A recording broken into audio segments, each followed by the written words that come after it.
Hey, Get Fox here. Today we got MUT Men episode number 108, and I'm joined as always by the Texas boy. How are you, good sir? Hey, we're good. I forgot to get the backup going, so I'm gonna go get that on right now. Don't worry about it. I got it. All right. So if everybody completely missed this first part, like where I said, "Hey, it's MUT Men 108," just know it's because we started the backup late, and something went terribly wrong with the recordings, so we got to use the backup. All right. Yep, backup is going. All right, Tex, give us your message this week. So this week I didn't really do much. It's tax season, for those that don't know. So I didn't really do anything besides, just chill, do my taxes. Which apparently, I spent less on expenses this year than I did in the years past. So this year, I got to buy a lot more dumb shit. I don't think that's how that works. Because stuff I'm going to use, obviously. 'Cause I was going to buy the 4K Elgato's. I don't need it right now. But I should have bought it because I had to spend the money on the taxes anyway. So I might as well just bought it and just waited. You know what I'm saying? So if I want something that I know I'm going to use eventually, just buy it so the money doesn't go to the IRS, man. Yeah, but, I mean, you're still going to lose, 80% of your money there. More than likely. But it's still a lot better than paying 100%. I guess that's true. And so, I figured if this text message was going to be like a whole Clickwood rant about how all taxation is theft or something, like that was going to be the whole text message. Now it's just about buying dumb shit, huh? That's not. I just watched Corporate Taxes by Jonathan Oliver over on HBO. Yeah.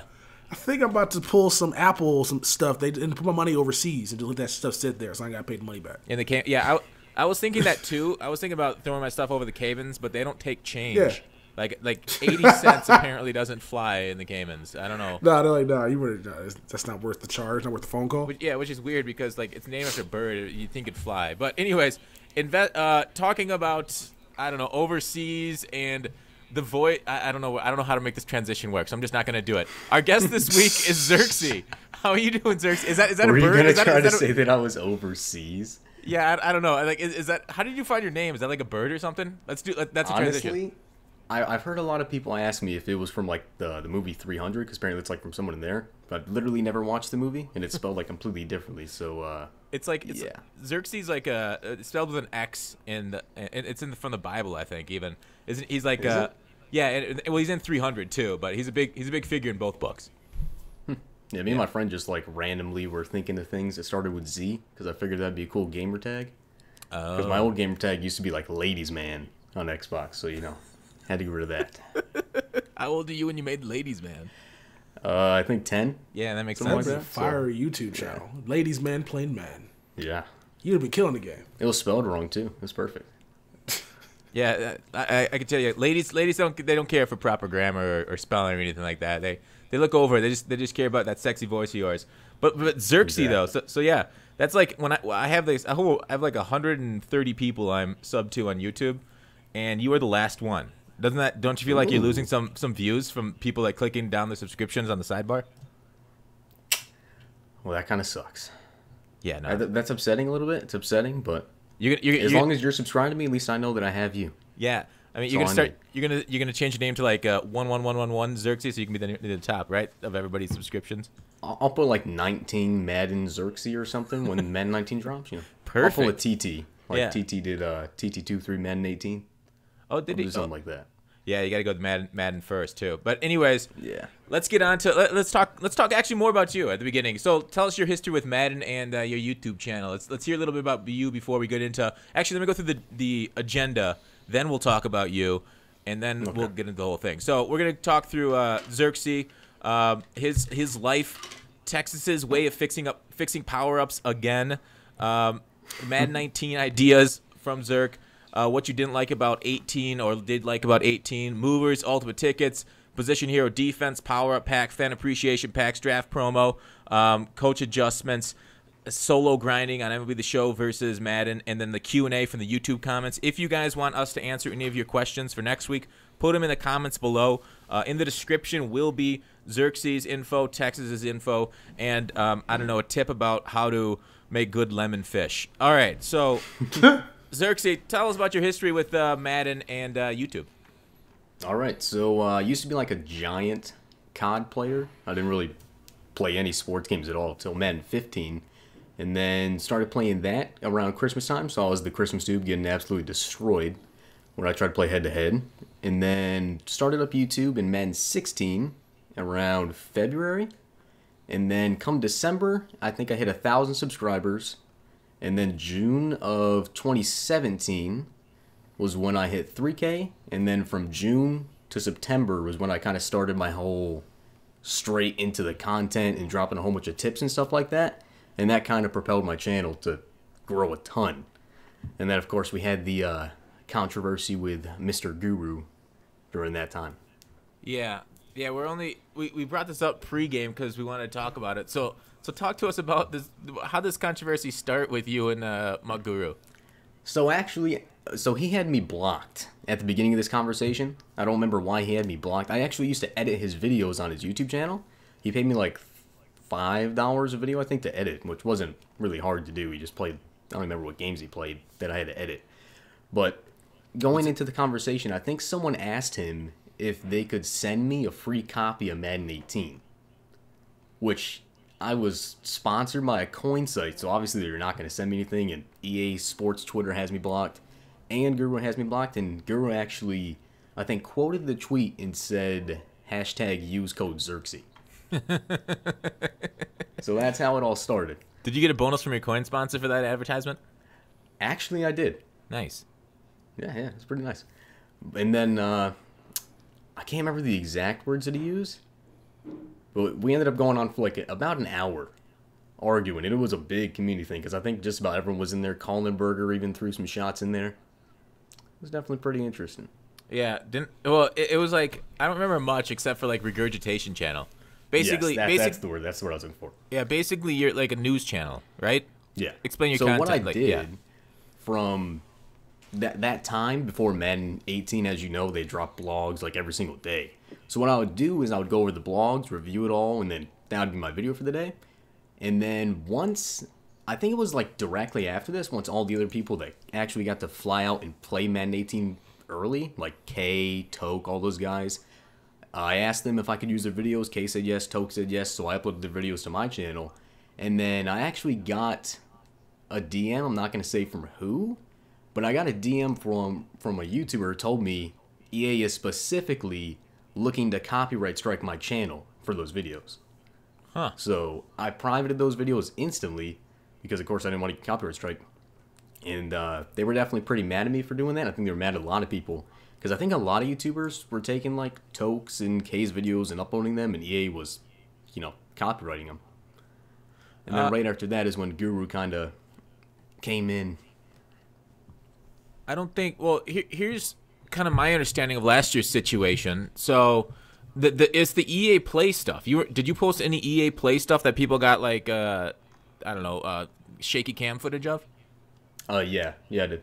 That was the stuff that they were looking to copyright strike, but they ended up not doing it. I know a couple YouTubers actually got really good and actually blew their channels up because they kept it up and EA didn't strike it. Like a lot of us were like I saw that early footage. I'm like, it'd be a good idea for view numbers for me to just download this and upload it with my analysis, but yep. EA could easily copyright strike it because they don't want this footage out there, and it's their footage, and so they could take it down. But so the people that did it, they were like really small channels.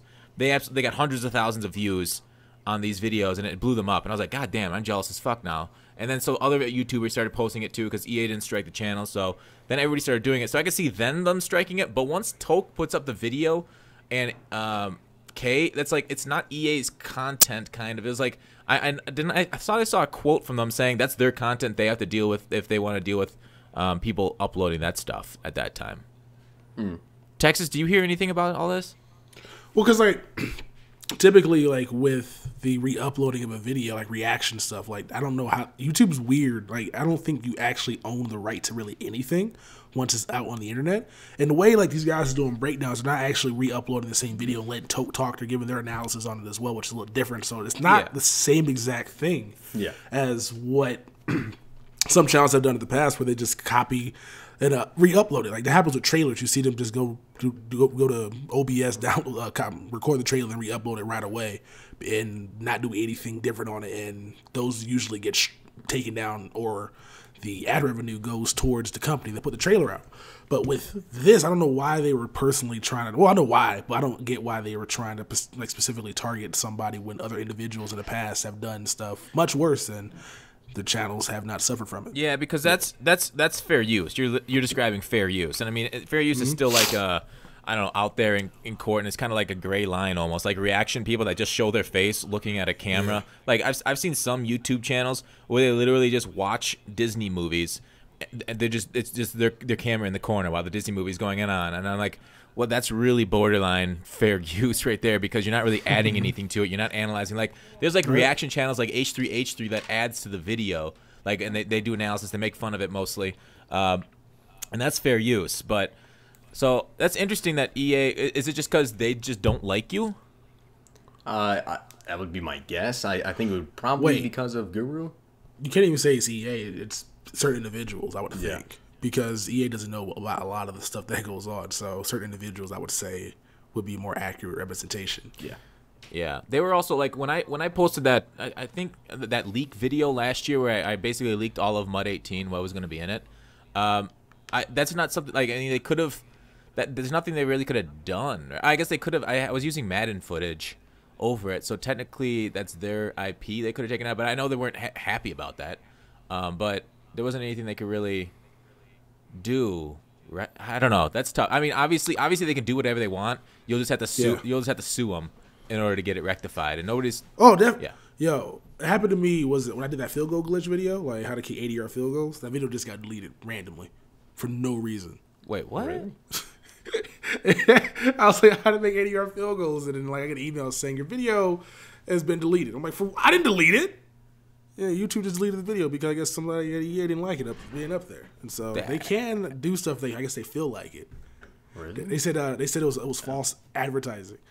I'm like, what do you mean it's false? I proved everything you could do in this video to kick 80-yard field goals. So wait, it got taken down for false advertising? Yeah. What? Yeah, so I think somebody at EA personally made sure that video got taken down. Are you sure this didn't get like flagged by a bunch of people in the community? I didn't have many dislikes on the video, so like usually you can like gauge stuff, and there's worse stuff on the internet that are more false advertising than a lot of things. But it could have been EA. It could just be one person. Because it happened with me with a video I put up where a guy called me a racial slur, and then YouTube was like, take that video down. I'm like, I'm not taking it down. And I still ain't taking it down. It's on my channel right now. At least they told me I had to like, yo, this video is violating this. This is why I think it was EA, because in that case, they emailed me and saying, yo, blur the guy's name out or remove the video and you'll be good to go. This one just got taken off with no warning. Huh. It was like a DMCA, but that doesn't make sense. Usually they flag it. So the person, did you end up blurring out that guy's name or anything? Well, I did, but I didn't do. I just blurred out his name in the messages. I didn't actually blur out his name on the top right of the video. Oh, okay. So, you know, when you're playing a guy. Yeah. But I just blurred out the name of the messages because apparently he didn't like being. I mean, he did the Jemiah that week as well too. So I think me and Jemiah both got kind of screwed over by YouTube there. I know YouTube changed their policy though ever since. What was that one guy that was doing that shit that got everybody in trouble? The one YouTuber that was he roasting people? That was his thing. Or bullying, and then now YouTube's policy is like you can't expose anybody in videos anymore because that's not allowed. Was it Rice Gum? I didn't hear this. Rice Gum's still doing YouTube. There's a YouTube. Somebody in the comments let us know, but it was a YouTuber I remember like 3 years or maybe 2 years ago. That was the whole channel was just kind of like bullying people. Wow. And then YouTube changed their policies. I never heard of that. That's probably and the guy's never existed since. Yeah. I want to say it was. I don't know why I keep saying Lefty. It wasn't Lefty. I don't know who it was. It was somebody. Huh. Anyways, yeah. So, so that's kind of like the whole Madden YouTube thing. We'll see this summer. Hopefully, we'll get more leak footage, and then this year, I'm just gonna upload it and see what EA does. Right? Well, I think good though. I feel like if I would upload it, it'd be a different story. It's because of coin sponsor versus non-coin sponsor, so they have it longer. And relationships with the company as well. Like it's not even. It comes down to a lot of stuff. Because even if you have a good relationship with them, the coin sponsor doesn't matter that much. But if you don't have a good relationship with them and you are promoting coins, then that's when things become, super duper tenuous. It's tenuous. That's the word. So just don't be like a big prick online. Is kind of what you're saying. Yeah, don't take yourself too seriously. But then again, J-Mail is like top of the food chain when it comes to people like nobody likes on either side. and yet he got to post that footage without getting his channel taken down. Oh, I was like, how the hell do you work him into this? But he wasn't the first one to post that though. I know that, but like that's still weird though that he was able to keep it. I think I saw him. He was like the second one to post it, and I don't know whatever. But that's all we got to say about that. Well, so we'll see what happens this summer with Madden 19 footage. I think people are probably like testing it right now, right? Soon, like this, like in the last few weeks or this month, because I think last year around this time people went and saw it. Did you guys see it? Is anybody down at EA right now? Let's put on a K tracker. Somebody low jack K. Where's K at right now? let me look at his Twitter. Has he uploaded recently? Yeah. Is that a sign? Usually when these guys go, he uploaded an hour ago. An hour ago. So he's at home right now. Find the mutt wiener. Where the mutt wieners at? Somebody get me the wieners. All right. Yes. All right. So Zirksee, yeah, we talked about before the podcast too that you're kind of like a lightning rod for a lot of drama. What is it about your edge that brings drama to your channel? Is it honestly not sure? Really? Not an idea. Because it's not like I really started a drama. Are you like Bangle where you try to insult a lot of people? Just Bangle is off the chains with that. Let me look back through your Twitter and try and ask you to justify your tweet. All right, here it is. Yesterday, this is 3 days ago already. Wow. My man, U57 got nothing better to do at 1 a.m. in the morning than to DM me. LMAFO. Oh my God, Scott. Can you justify that tweet? Okay. This man, Scott, he DM'd Ryan as well. That's kind of how I got into figuring out the man is 57 years old, DMing me at 2 a.m. For the past, 2 weeks, this dude has been DMing me every single time, especially with the fantasy boost packs. You can read through all the tweets because I posted screenshots.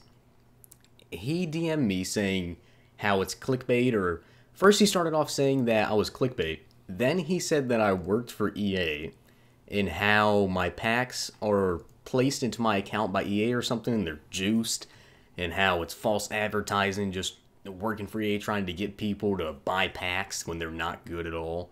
And then he came at me saying how I ruined his coins because I opened up a Boost Fantasy Pack and I pulled Julio Jones, who was going for 600K during the video, and then as soon as I post the video, 15 minutes later, he was 150K. So then the packs weren't really worth doing after that.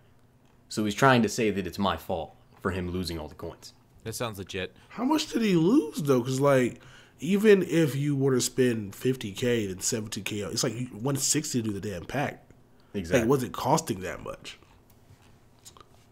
So yeah. Okay, people. It's weird. It's weird. It does feel like there's a lot of I would say conspiracy theories in the Madden community with stuff like that. Especially I've seen this for years. People used to accuse Toke of getting juiced packs and stuff, and other YouTubers, because whenever we get something good, we open a ton of packs. I don't post my packs very often unless I pull something good. And even then this year, there's times I've pulled full legends and I'm I don't want to post a pack opening because they do pretty trash for me.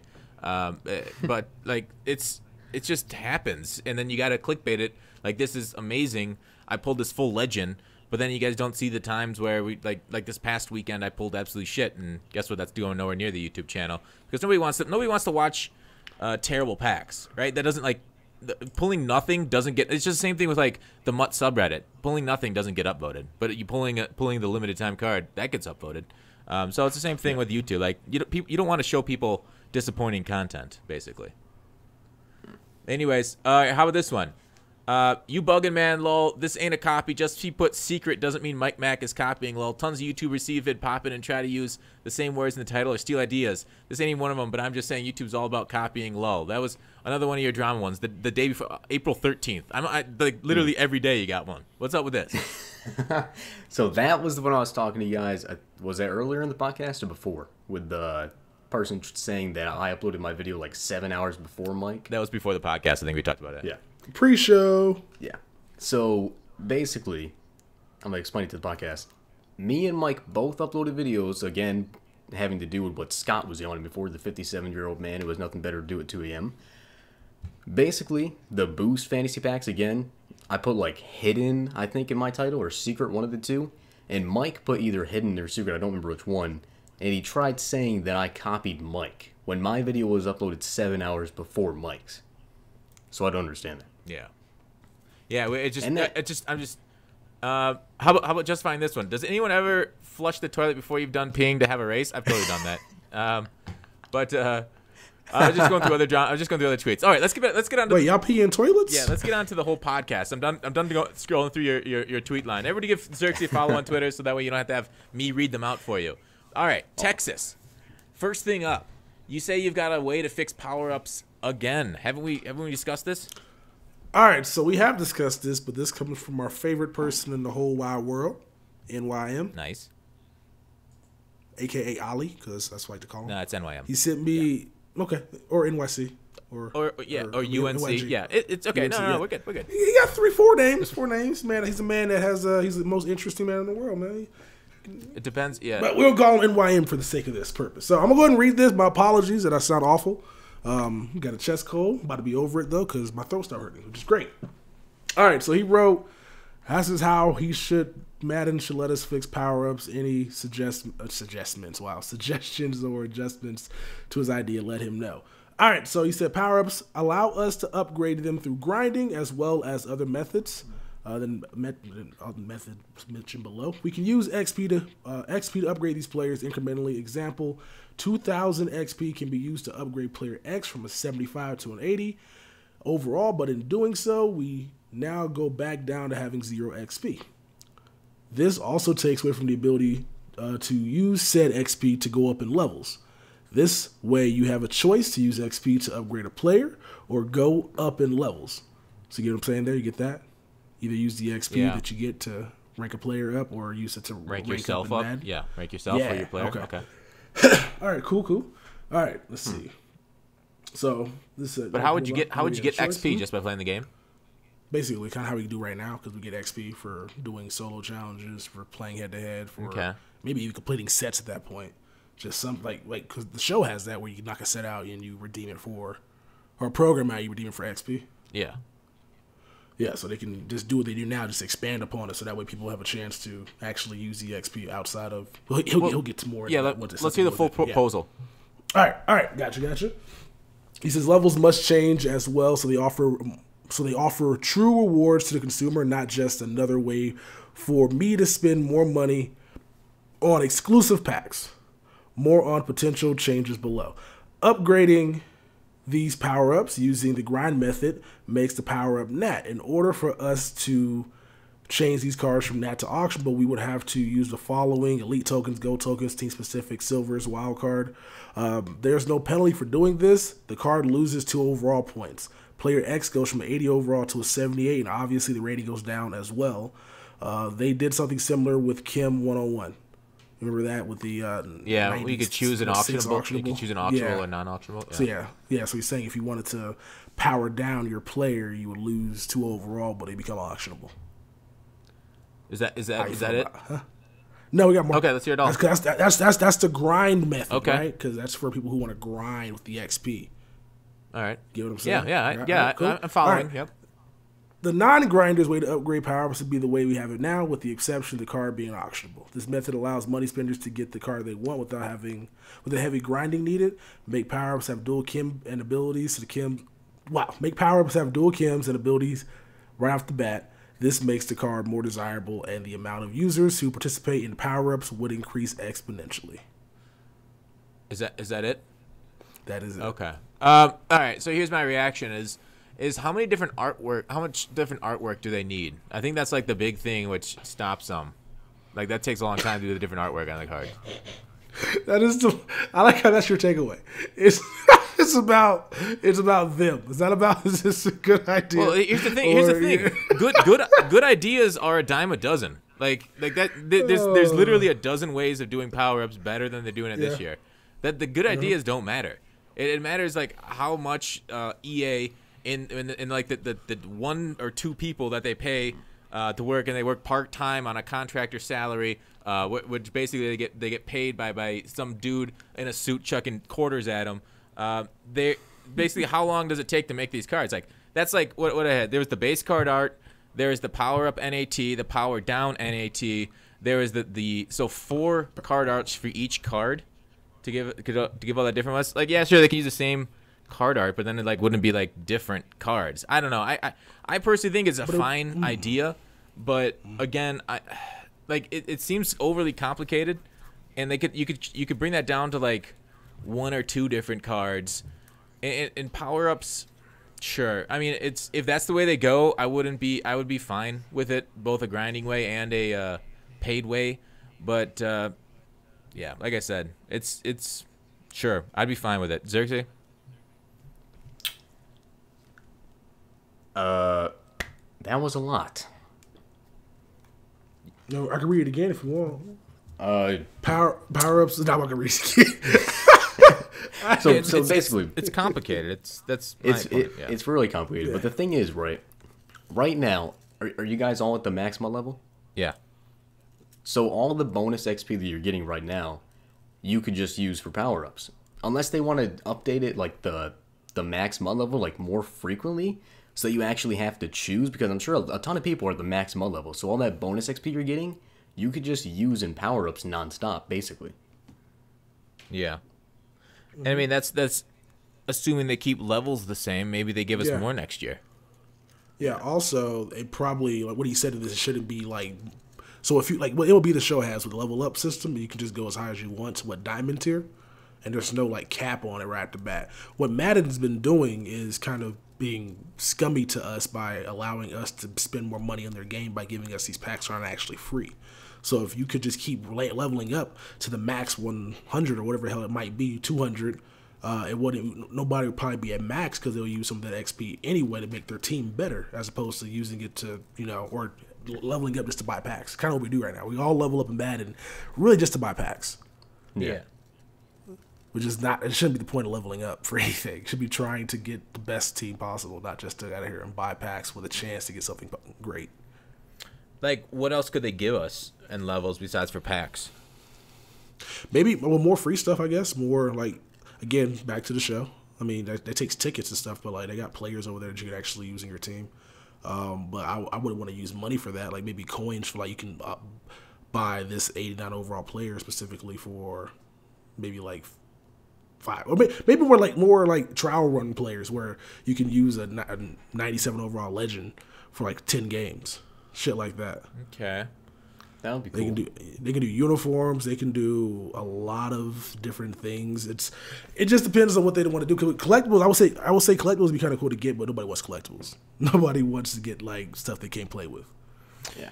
Yeah, I mean, could you get like I'm trying to think of like MMO and levels and how they do levels there, and it gives you like maybe at a certain level you can get like plus stats. Like level 40 you'll get +1 block shed for your team. Level 50 +1 agility. Level 60 acceleration, 70 speed, something like that, where like you can get better stats, or maybe I don't know, gear. Like they can give you like custom Nike shoes that give you a plus blank, or you could choose the Adidas, so you can like gear up basically on your levels to make it more like an MMO. I think that'd be an interesting depth and choice there for us. Like a special weekly solo challenge, maybe you get like a free could do that Legends too. fantasy pack or something. Yeah, that could work too for levels.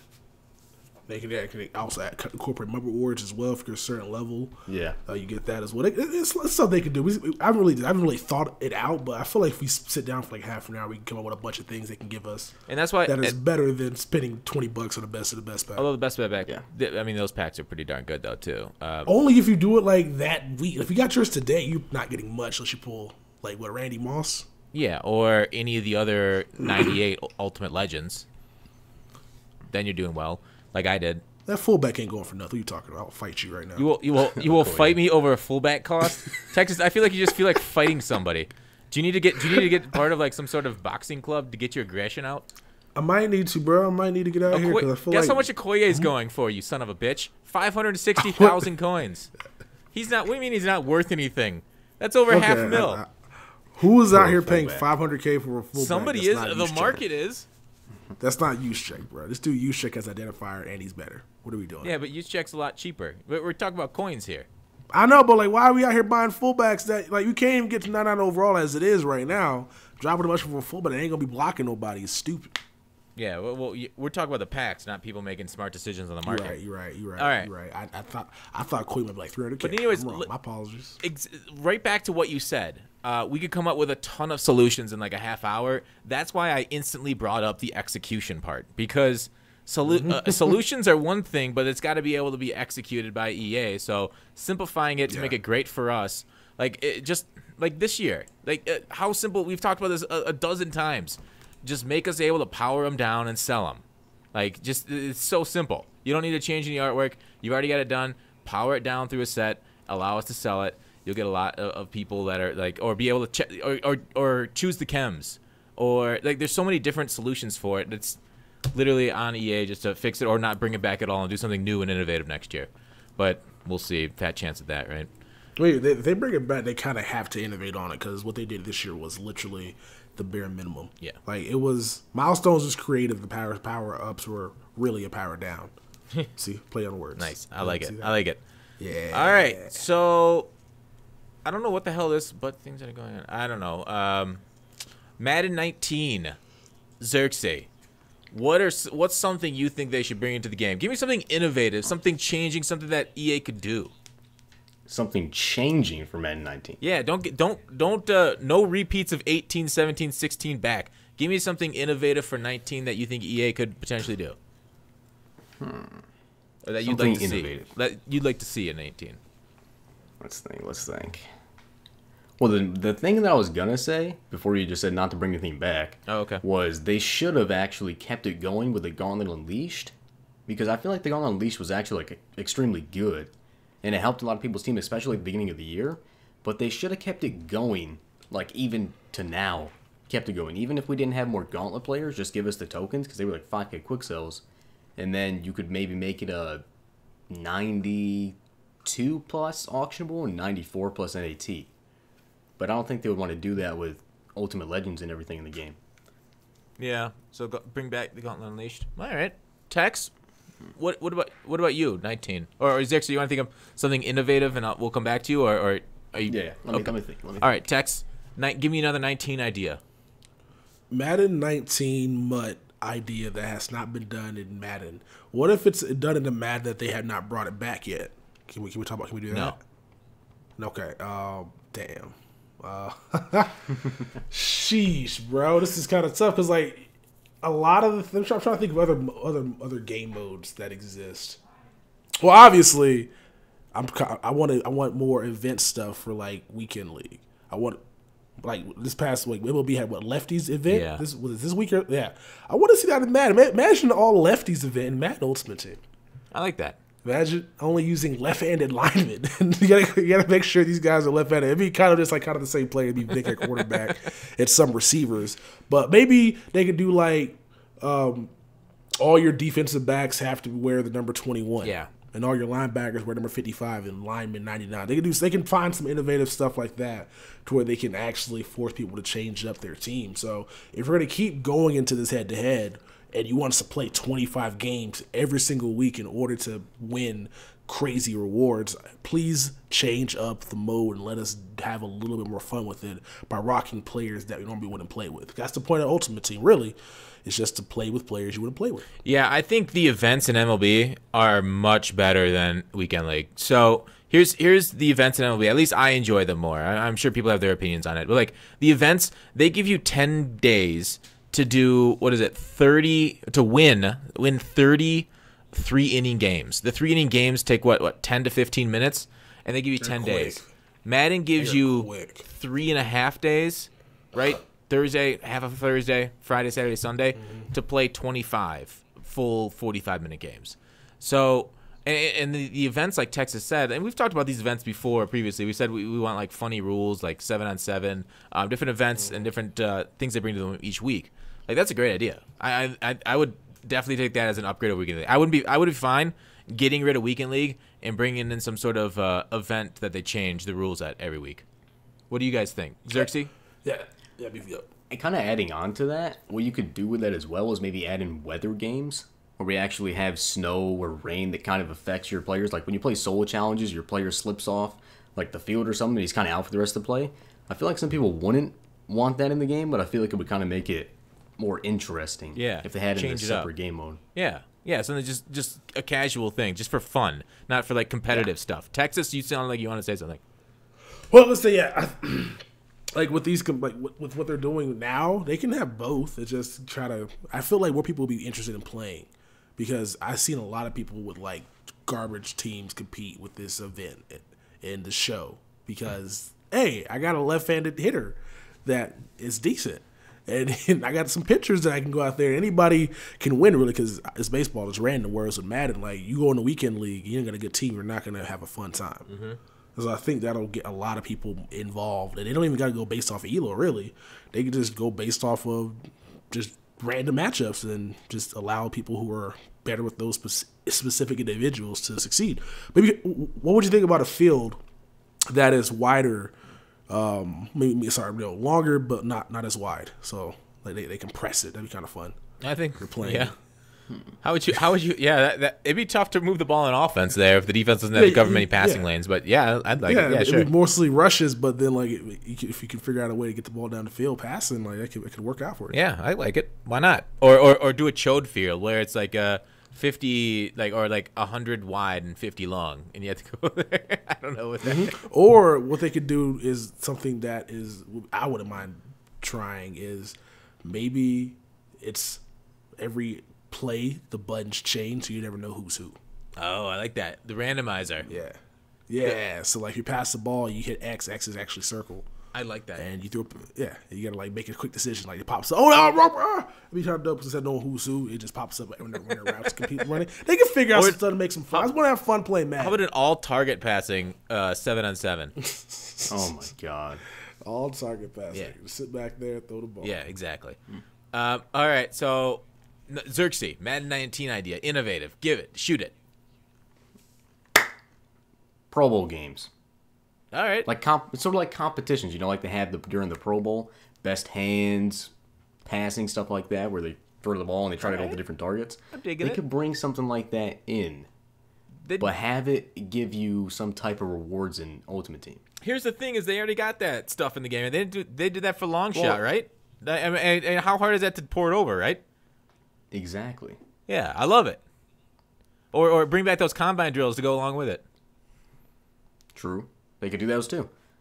Yeah, that's me stealing it though from previous games, so I just violated my own rules. Send me to the podcast penitentiary. Lock me up. Podcast penalty box. Yeah, give me 2 minutes in the sin bin.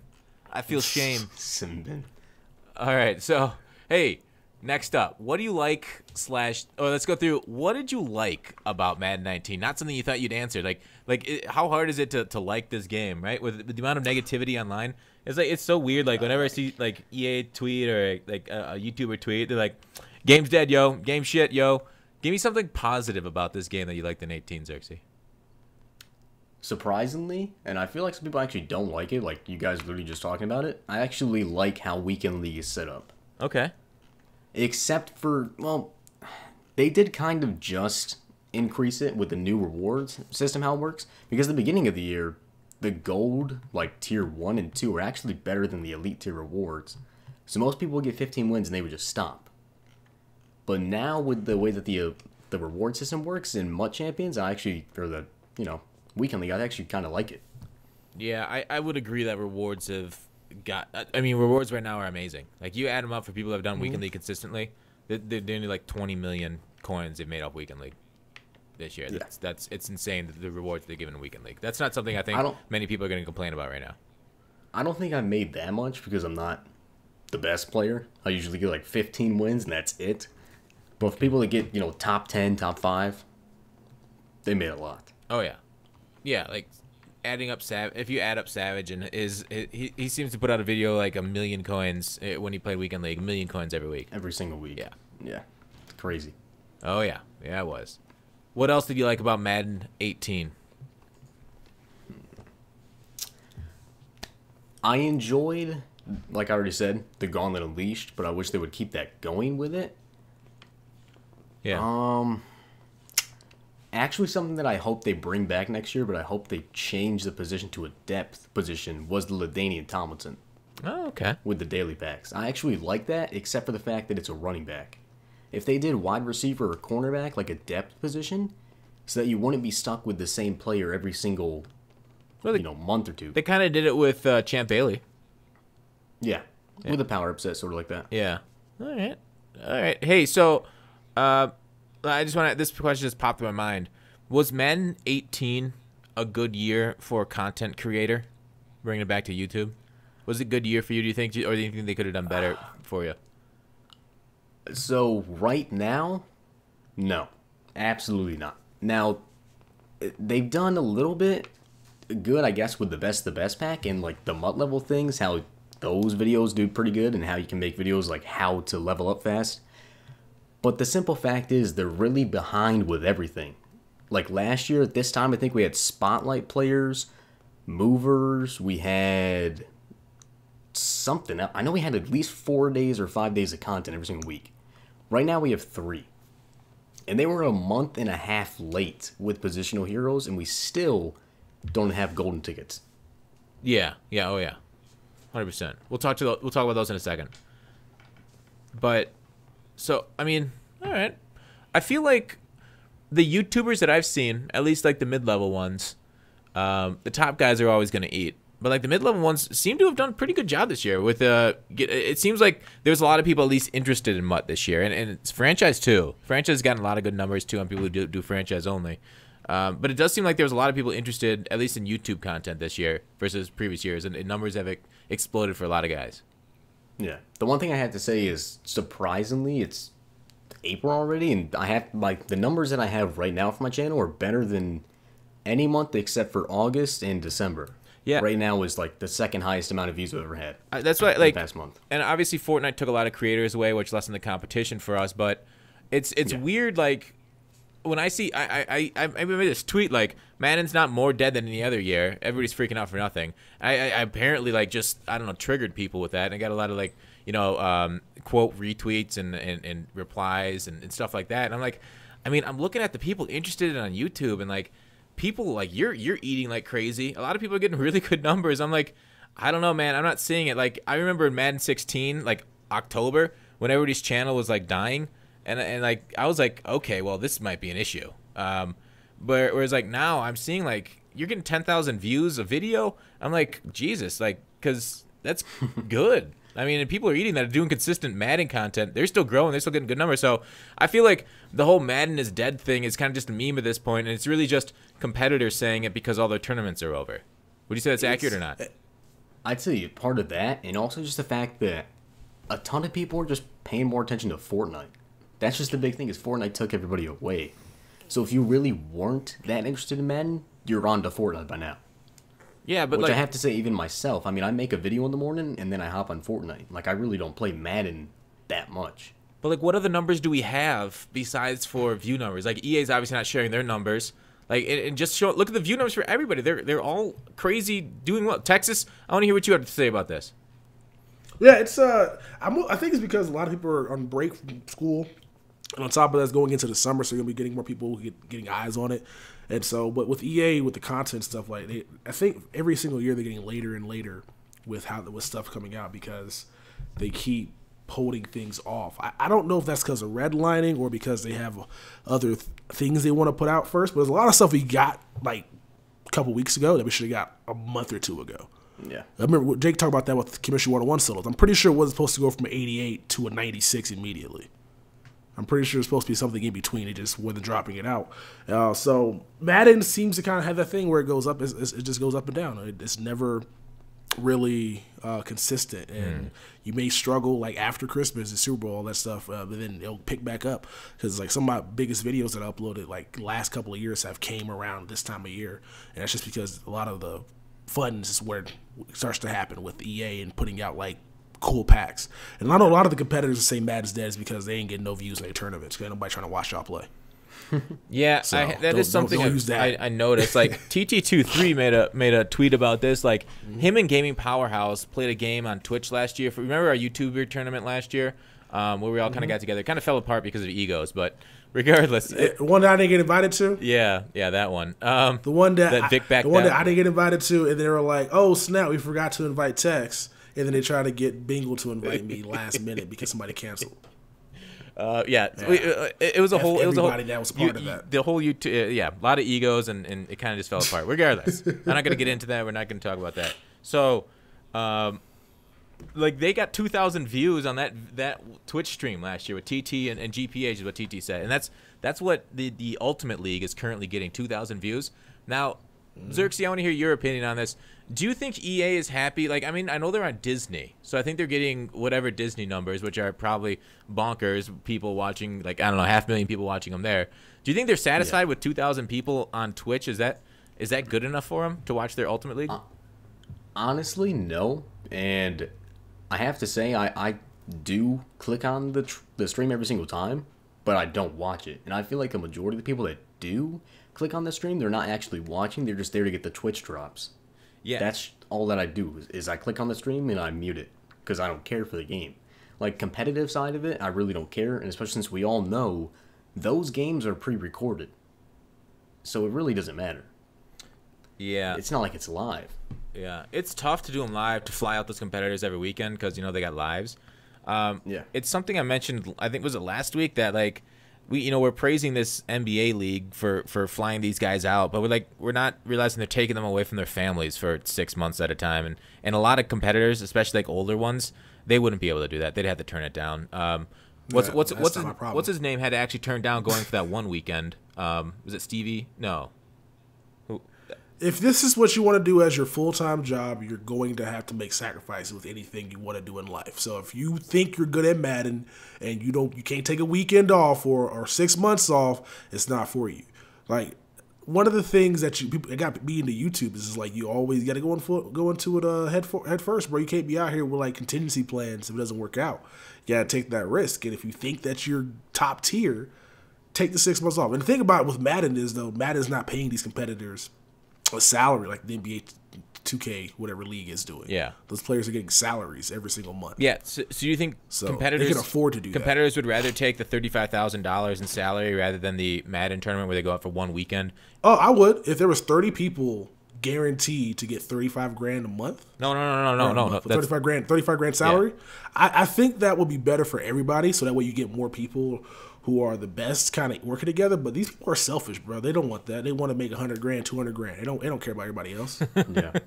They want all the money. If it's 30 people can make 35,000, or one person make what is that? $1 million? One person wants $1 million. You know, Tex, what I always say, what you just described is communism. Yeah, better off dead than red. So I would rather it all go to one person, like winner take all. I want a $1 million game. I want $1.3 million on stake on one game. Everybody work the whole year to that one game. That's what I want from Madden. Screw this salary stuff. Put it all on the line. Let's bring it out. How many people are going to watch a $1.3 million Madden game? But the 2K guys are also playing for money as well. They get the salary on top of playing for money. Madden's just money. They can do both. Yeah, they could. I mean, it's our money anyway that's paying these competitive players anyway. Like they should just go ahead and just give them double up $200,000 and give, I guess, the best 15 players a salary. Yeah, but like Xerxes said, I guess I don't really care. Hey. Oh, they don't. No, they don't. No, they don't. So not right now. Tex, what did you like about Madden 18? What did I like about Madden 18? Yeah. That's a good question. Do you think your numbers on YouTube did well this year? I like Level Up. That helped me out a lot. I basically averaged 100K video a month for like 5 months. That's pretty damn good. That was funny. But nah, like this year, I would say the only thing I really liked about this year's Madden was, I guess, the solo grinding. Outside like the first month, and then like I think we'll probably just Gauntlet. I probably go Gauntlet then, because Gauntlet Unleashed and Gauntlet were just amazing. Yeah, and then because I do power ups. I like them, but they're not milestones. Chemistry was a downgrade from last year. A lot of the ratings are downgrade from last year. The gameplay was better, so I probably got to go gameplay, and I probably have to go Gauntlet. Those are the only two things I like from this year. Promos are cool, but they're cool every single year until we get some trash ones. I just really wish they would have took some stuff they had in Madden 17 and incorporated it in this year's game. Yeah. But this game felt like just a science experiment. And not in a good way for chemistry. Yeah, not in a good way at all. I feel like they're just trying some things out, and they're gonna change them next year. Yeah, but, they'll perfect it for 19, right? We can only hope. Probably not, but Hopefully. hey, Zirksee, marry, fuck, kill, gameplay in Madden 16, 17, 18. Ooh, crap. Okay. Marry, fuck, kill. So 16, I'm killing because spec catch was ridiculous. Hold wine, you're gonna catch the ball 95% of the time. Okay. Do you want me to talk about? Do you want to talk about that quickly? Like I think The spectacular catch? Yeah, I think how ridiculous it was in 16. I think people overrate that. Like, I played 16, played 15, played Madden for years. Like, I went back and looked at some gameplay of 16, and went back and actually played it too. And the spec catch was only completed like 20% of the time. Like, if you had go like people always talked about it being crazy and stuff, and receivers actually held onto the ball in 16, which is a weird thing when we play after playing 17 and 18. When you throw on the ball, they hang on to it like real receivers would. But like the spec catch, it's random, and I can see why people wanted it to make more of a competitive game, to get rid of that 20% chance at just being a chuck it down the field and catch it type of game. But like it had a pretty good chance of getting picked. But yeah, it wasn't nearly as bad as people made it out to be. It's just an easy meme to go to, in my opinion. But I can see why they ended up getting rid of it for the competitive sake. All right, go on. Which one would you fuck? Which one would you kill? Okay. I have to agree with Tex here. I think that Madden 18 is the best gameplay so far. So I'm going to marry Madden 18 gameplay. Yeah, I screwed up. You're right. It was Mary and fuck, my bad. Okay, marry 18. And 17 is going to get the F. Nice. You're for sure. You're gonna put a one night stand with 17's gameplay over 16. I gotta. All right. Now the big question is though, this probably should have been a question like 2 years ago. Do you like aggressive catch more?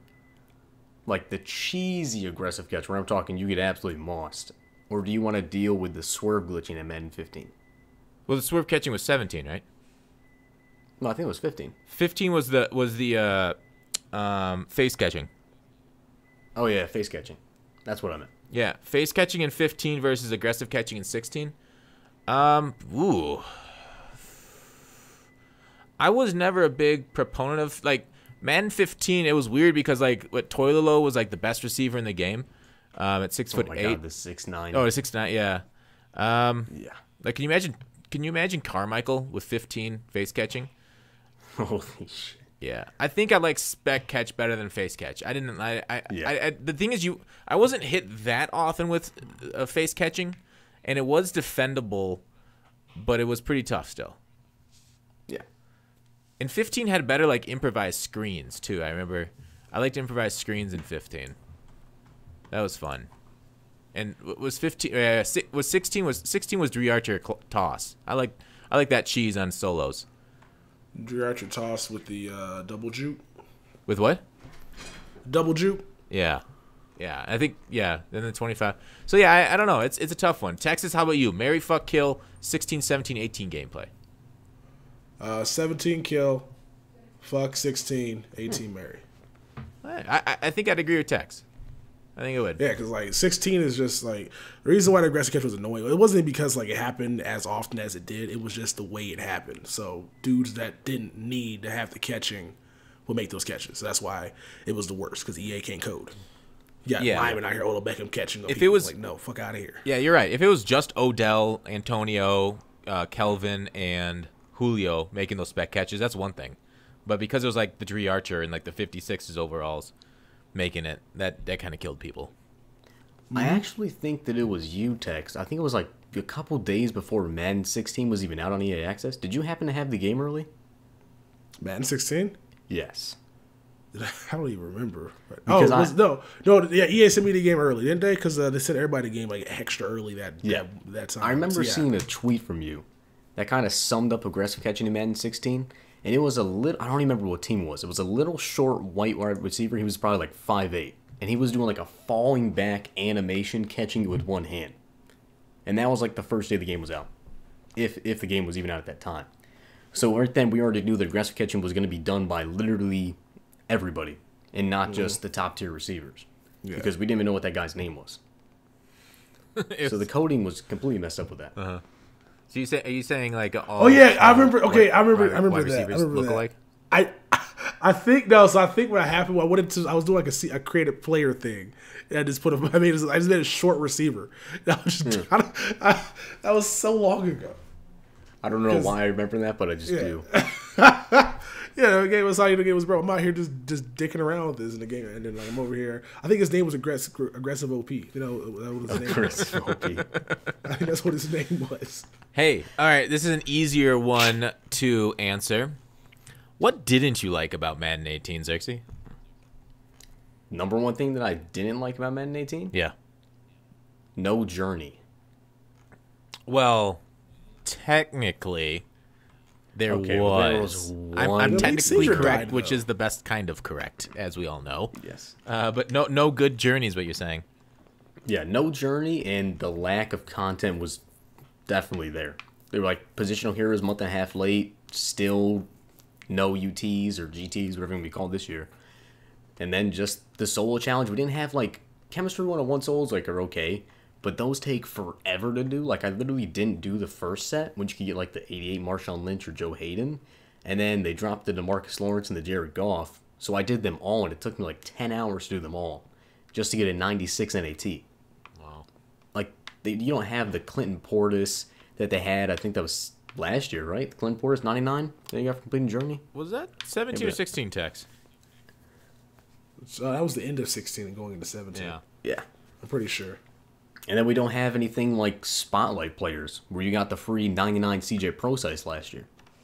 So like I loved that promo. Yeah. Tex, are you playing MLB right now? No. You hear something in the background? Yeah, I can hear a controller going in the background. No, it's not me. I'm over here. My roommate's cooking something, and I'm distracted because he did every Tuesday podcast, same time, same place, same channel, all that shit. Why my man sent timers for oven? Like, what we doing? What we doing? Yeah. So okay. Hey, Zirksee, one more question for you. Or we got more, but this is on this. Didn't you like? Do you feel like the MUT content let down the gameplay in 18, or did the gameplay let down the MUT content this year? Did the content let down the gameplay, or did the gameplay let down the content? Yep. I feel like the gameplay was actually the best it's ever been. So I'm going to say the gameplay... Yeah, I'm going to say the content let down the gameplay. Interesting. Okay. Yeah, we've talked about this before. I vary back and forth on that because... Like, sometimes I just get really frustrated in the meta, and just they're going against the same guys over and over. I feel like I'm playing, like, the same guy 10 times a night. Yeah. Texas, what do you feel like... All right, let me go back to the first question. What didn't you like about 18 that we, like... You know, we've discussed a lot of stuff that we didn't like, but what specifically didn't you like most this year? Chemistries were the worst they have ever been, because this is the second year that they actually mean something. And so when you go from working last year to they working again this year but downgrading completely, that sucks. I don't like how right now we're getting certain promos with dual Kim, and then certain cards coming out still have one Kim. So like with the NFL replays, the 97 overall still has one Kim. So if you're interested in like that Des Bryant, he's not better than Julio, or he's not better than Larry Fitzgerald because he doesn't have two Kims on him. Yeah. So it's just stuff like that. It's kind of really annoying. Yeah. To me, that it seems like we're doing a lot of stuff. I don't like the the what's the word I'm looking for, the abilities on cards, because like most of them are useless. Lead the Way being one of them. Secure Protector is ridiculously stupid. Doesn't work as well as it states it should. Hot Hands is just a worthless chemistry. There's a lot of things I like about this game, a lot of things, but mostly stuff from a content perspective. Just like my chemistry team builds, and now the only chemistries to build around are basically physical front and toughness. Yeah, it's just that speed. Who would have thought we'd say toughness is the one a couple months back? It's the only thing you really care about now. It is weird. All right, so, and talking about those ratings, something I thought about, like, these cards that we're getting right now, you can max them out to, like, 99 in most all the ratings. Like, if you look at this year's cards versus last year's at the same time, like, not the overalls, but, like, the actual ratings underneath it. You know how we wanted these overalls to matter, and that like, if you got a 98 overall, that they'd have 98 overall stats. Like, so now we're getting a lot of cards with 99s on them. There's 4 months left of this game. Where are we going to be in June and July? how are they going to drop cards that are better than the cards we're getting right now, with the exception of like Von Miller card getting a couple extra speed, because he's already maxed out at just about everything. Zirksee, how are they going to do ratings going forward? How are they going to tickle us? How are they going to beat Barry Sanders as a card? Yeah, see, that I was about to say, that's the number one thing right now is Barry is like the most pure 99 overall card in the game. Like, he has, what, 99 juke, 99 spin. Does he have 99 speed, too? Let me look it up. But I mean, like, I think you could get him to 99. But he's only 90. But he's only 98 overall. Yeah, you can get him to 99 with toughness. Yeah. So I'm looking at it. He has 98 speed, 98 excel, 99 spin, agility, and juke. And right now, the only 99s in the game are Night Train Lane, Nick Foles, and Lawrence Taylor. Powered up Von Miller. Powered up. Yeah. Juice check. Okay, I'm done. I'm sorry. Powered up Perfect. Powered. Yeah. Yeah, I guess. Yeah, besides powered ups. Besides powered ups. Like just base 99s. Yeah. You say Joe Thomas? The 4th of July yeah. promo? How are they going to do the 4th of July promo? That's like the number one question. Because I think that's the next promo to drop. Besides. What? Yeah. Ultimate Tickets, right? Draft? What are you talking? It's draft April. Promo. I completely forgot about the draft. We got like 5 promos when we get to June or July. Like what? Like yo. Jesus, my mind is skipping. You just skipped 3 months. Jesus. He's looking forward to 19. Draft, of course. Yeah. Exactly. Just let me get Madden 19. Madden 19 mindset already. So the draft promo, those cards are not going to stack up with these cards at all, I think. Obviously, the first overall pick is going to be a 99 overall, I think. And then after that, 98, 97, whatever. I don't think that any of the cards coming out besides New Ultimate Legends are even going to matter. And that's one of the main problems is at the market right now. Nothing is selling. Except for, like, super high overall cards. Just wait. That's, like, the main issue. Yeah. Yeah, you saying the market's slow right now? Like, nobody's buying and stuff and selling and stuff? Yeah. So not many people interested? I can see that. Hey, do you think they should do crossplay? Like, what? I mean, that'd just be perfect for Madden in the market. Nope. Xbox and PlayStation 4? Yeah. Nope, bro, there's a glitch early on this year where if you're in the Xbox X or the PS4 Pro and your opponent wasn't, he was lagging in the play menus. Crossplay would just make that so bad. Huh. Okay. Never mind So then. no, let's not do that. Also, I don't want to share the market because Xbox will be so they get 10% off, and I don't know how that worked for us. Oh, yeah. The market would be destroyed. I don't know about destroyed. It'd be balanced. People buy packs and people have coins. I mean, it'd be balanced the same. You think so? You think it would be the same, or you think cards would be just a little bit more cheaper? Because if we had limited time cards and packs, right? You think there'd be more pulled? I think, well, yeah. I mean, I think the same number on both systems will be pulled because the drop rate's going to be the same. You're going to have the same population. Yeah, unless EA decided to fix that. What do you mean? Are they going to kill people? Well, what they could do is they could say it's limited time, but only put... I'm not sure how they would do that. Because they could put a limited amount of these guys in packs. Yeah, they can easily do it through numbers. Yeah. And they don't even have to... They can do it through non-numbered, too. But generally, it's more fun to have numbered limited times, in my opinion. Yeah, I like that better, too. Like, especially when it comes to, like, golden tickets. Yeah. Oh, yeah. Put, like, 100 of them in. I agree. Then you can see, like, ooh, I got number 1. And you can brag and swag and stuff like that.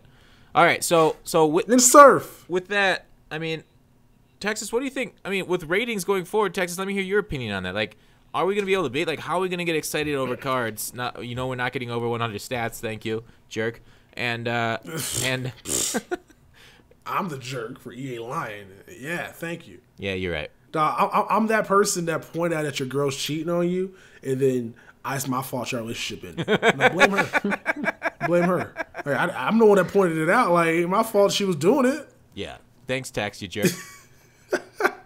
What they could do, I think, if they really wanted to go crazy with the ratings is, again, what you mentioned, go back over 100. Now, all they got to do is make it work. I don't know how hard it is to make it work, but it just takes one video showing that 105 kick power means you can kick the ball from like 75 yards. Yeah. Oh. And then we're all sold. Oh, yeah. That's all they got to do. I That's all they got to do. don't know why they're not. Like that'd be the easiest thing because you can go back. Like you can just because like throw power. I don't know how you can measure anything. I can't measure throw power. That's kind of weird. It's gonna be kind of hard to measure like blocking. But you can if you can see certain things like speed and kick power, then you can go back and keep line. You got.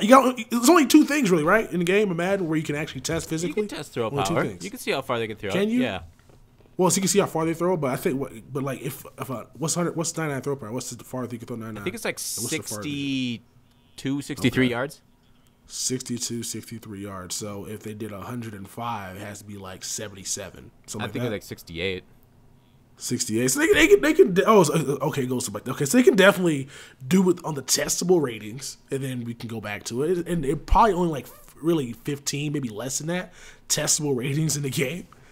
So just focus on those. Yeah, I agree. And then put it back into it, and that'd be easier. Well, regardless, but they're not going to do that. Oh no! What they're gonna do is they're gonna keep dropping 99 overalls with actually 99 stats on the back. Because right now, a lot of these 99 overalls don't actually look like 99s. Like Julio's nice. I think Randy Moss looks better, and he's a 98. Well, you go powered up versus his 90. I think Randy Moss is he looks better stat wise than Julio. I don't know. Julio's what? Same speed, 1 inch shorter. Well, isn't Randy like 97 speed? Yeah, powered up. The Julio's only thing 97. is Randy can't run block. That's the only thing. Yeah, that too. Yeah, and Julio can. I thought Julio's 90. Julio's power up is Yeah. 97. I don't have his power up, so because I have too much coins. But I get what you're saying. Yeah, so maybe right about that. Then I mean, all these cards. I don't know. It's gonna be tough. We'll see. I think people are gonna. I think we're ahead of the complaint meta right now. People are gonna start complaining about all these cards looking alike. Anyways, well, it's funny because they've been looking like the entire year. I remember 84 overall guard was basically either low strength and like 85 run block, 85 pass block, or it was high strength and low run block, high pass block, or vice versa. It's pretty much been what they did all year long. Like you can go look at the 89 overall receivers. I think because I was doing draft champions yesterday. You got veterans, 88 overall. I think Pierre. No. You got Thanksgiving, Pierre Garcon. You have what do you call it? Snow Beast, Emmanuel Sanders, and it's just 88 overall wide receiver. They have the same speed and catching because they're the same card, same rating. So everything is basically the same. But they have the same rating. Yeah. Except for Bo Jackson because he's the best running back in the game. I was ahead of the complaint meta on that. I did a video on how they've smushed all the ratings together over the years, and they haven't made anybody stand out for like budget perspective and cards. So yeah, I completely agree, Tex. It's unfortunate how they've done ratings this year, but it's basically different names on the same cards, and they play the same because of both thresholds and ratings being so similar. Mm-hmm. Yeah, and I don't know if that's a product of myself and other people complaining about the +1s and them trying to make the overall more true, but it seems like a weird overreaction to make everybody kind of the same because all this like it was nice to have variety, but just like I said, there's no point in upgrading from 188 to another 88 because they're the same card. Whereas years past, 188 might have like 95 speed. Whereas this year, unless it's like a John Ross or Martavis Bryant, they're not going to be fast. They're going to be the same exact card. Yeah, kind of disappointed. What do you think of cards this year in the ratings overall, Zirksee? So I really wish they would bring back over 100 stats. And I'm sure Tex will have a video out on that within like 2 weeks of kick power, speed, everything like that. But the stats overall, now, I think they're starting to get a little bit better. Like, you take a look at Carmichael. He has 98 jumping, 97 spec catch, 95 speed. But the fact that it's a 98 overall card, but it only has 91 route running, and that's like a key stat for a wide receiver, I think that's absolutely terrible. I think if the card is like a 98 overall, they should have at least 95, 96, like their lowest stats. No, I don't agree with that. Like, okay, so I like that there's variety in cards and that cards play differently. I could see where I could see where you make your point, but route running essentially means the same after 91, with the exception of like maybe getting open against man coverage, but like the threshold's at 91 for the animation. So once you get there, above that it doesn't really matter. So I'm cool with what he's got, and I don't know if every 98 had minimum stats 95, we'd be like, okay, well, just another 98 overall card with 95 pluses. It ended up being the same for every single card. They'd all act the same, and we'd be kind of bored of it. Like we like the Yeah, differences. that's true. Yeah. Different cards to fit your playstyle. Yeah. Like if you don't run the ball, then Randy Moss is the best receiver in the game. Yeah. If you run the ball a lot, then you're looking at, Carmichael or Julio Jones. Demarius Thomas, guys are like high run block. Yeah, DT. Yeah. Or just put in a tight end there. Bring it Could do that. that That kinda Jason gives it Taylor. away. Delaney Yeah. Walker. Yeah. Some of those out of position cards. All right, so talking about that with ultimate tickets and high overall stats and improving stats, like what's the point of making an ultimate ticket Randy Moss this year, right? Give him like a +1 or 2 speed and then like his just run block. That's all that Randy Moss needs to become a perfect receiver. Otherwise, right now, that card's about as good as you can make it with the exception of maybe some catching traffic and stuff. But like, are you guys hoping for more troll golden tickets this year? Like more out of position players, more like random low overall guys that get golden tickets rather than like, people just making like Mike Vick golden ticket or stuff like that. What do you think about that, Tex? I'm hoping that we see a lot more creativity this year, mostly because, like you said, with the cards already in the game, there's no really need for a better Randy Moss right now. He only go up 1 overall, and the golden tickets for the better part of forever, EA just makes them 99. So Randy Moss is not going to get huge upgrades. He'll just get whatever the hell his +1s are to make him a 99. And so if people really wanted to kind of have fun and make the best golden ticket they could possibly do, it'd be great for pulling packs because it wouldn't be the same shit we're already pulling for. Like I would like to pull for a Marcus Hunt or maybe some 6'7" linebacker. Yeah. That'd be kind of fun to pull packs for as opposed to pulling for a Mike Singletary or Brian Urlacher or Ray Lewis. Hell yeah, Tex. Who would you make with an ultimate ticket? Who would I make? Yeah. That's a good question. I'm trying to decide whether or not, because I can't do a punter because I want to do Marquette King, but I can't do a punter, so that's off the table, right? Yeah, it's off the table. Colin Kaepernick. Okay, all right. I like the choice. I think that'd be a great golden ticket. Speedy quarterback, mobile, and not somebody that has a good card this year already. Zirksee, how about you? And somebody that have tattoos. Wait, does he have tattoos on his player model? I don't think he does on his card anymore. I think he took them off. Oh. I think he's just Odell Beckham now. Oh, okay. What about you, Zirksee? So I gotta agree with Tex with that one. With the creativity, maybe you want to get a 6'8" tight end that only has a silver card in the game and just boost his stats up. Like the Ravens corner last year, the one that died. I don't remember what his name was. 2 years ago, and it was Trey Walker. Yeah, Trey Walker. I thought that was like a really cool one because you see all the people that make Mike Vick or Calvin or whatever just to get like the 2 million coins, 3 million coins that they'll sell for.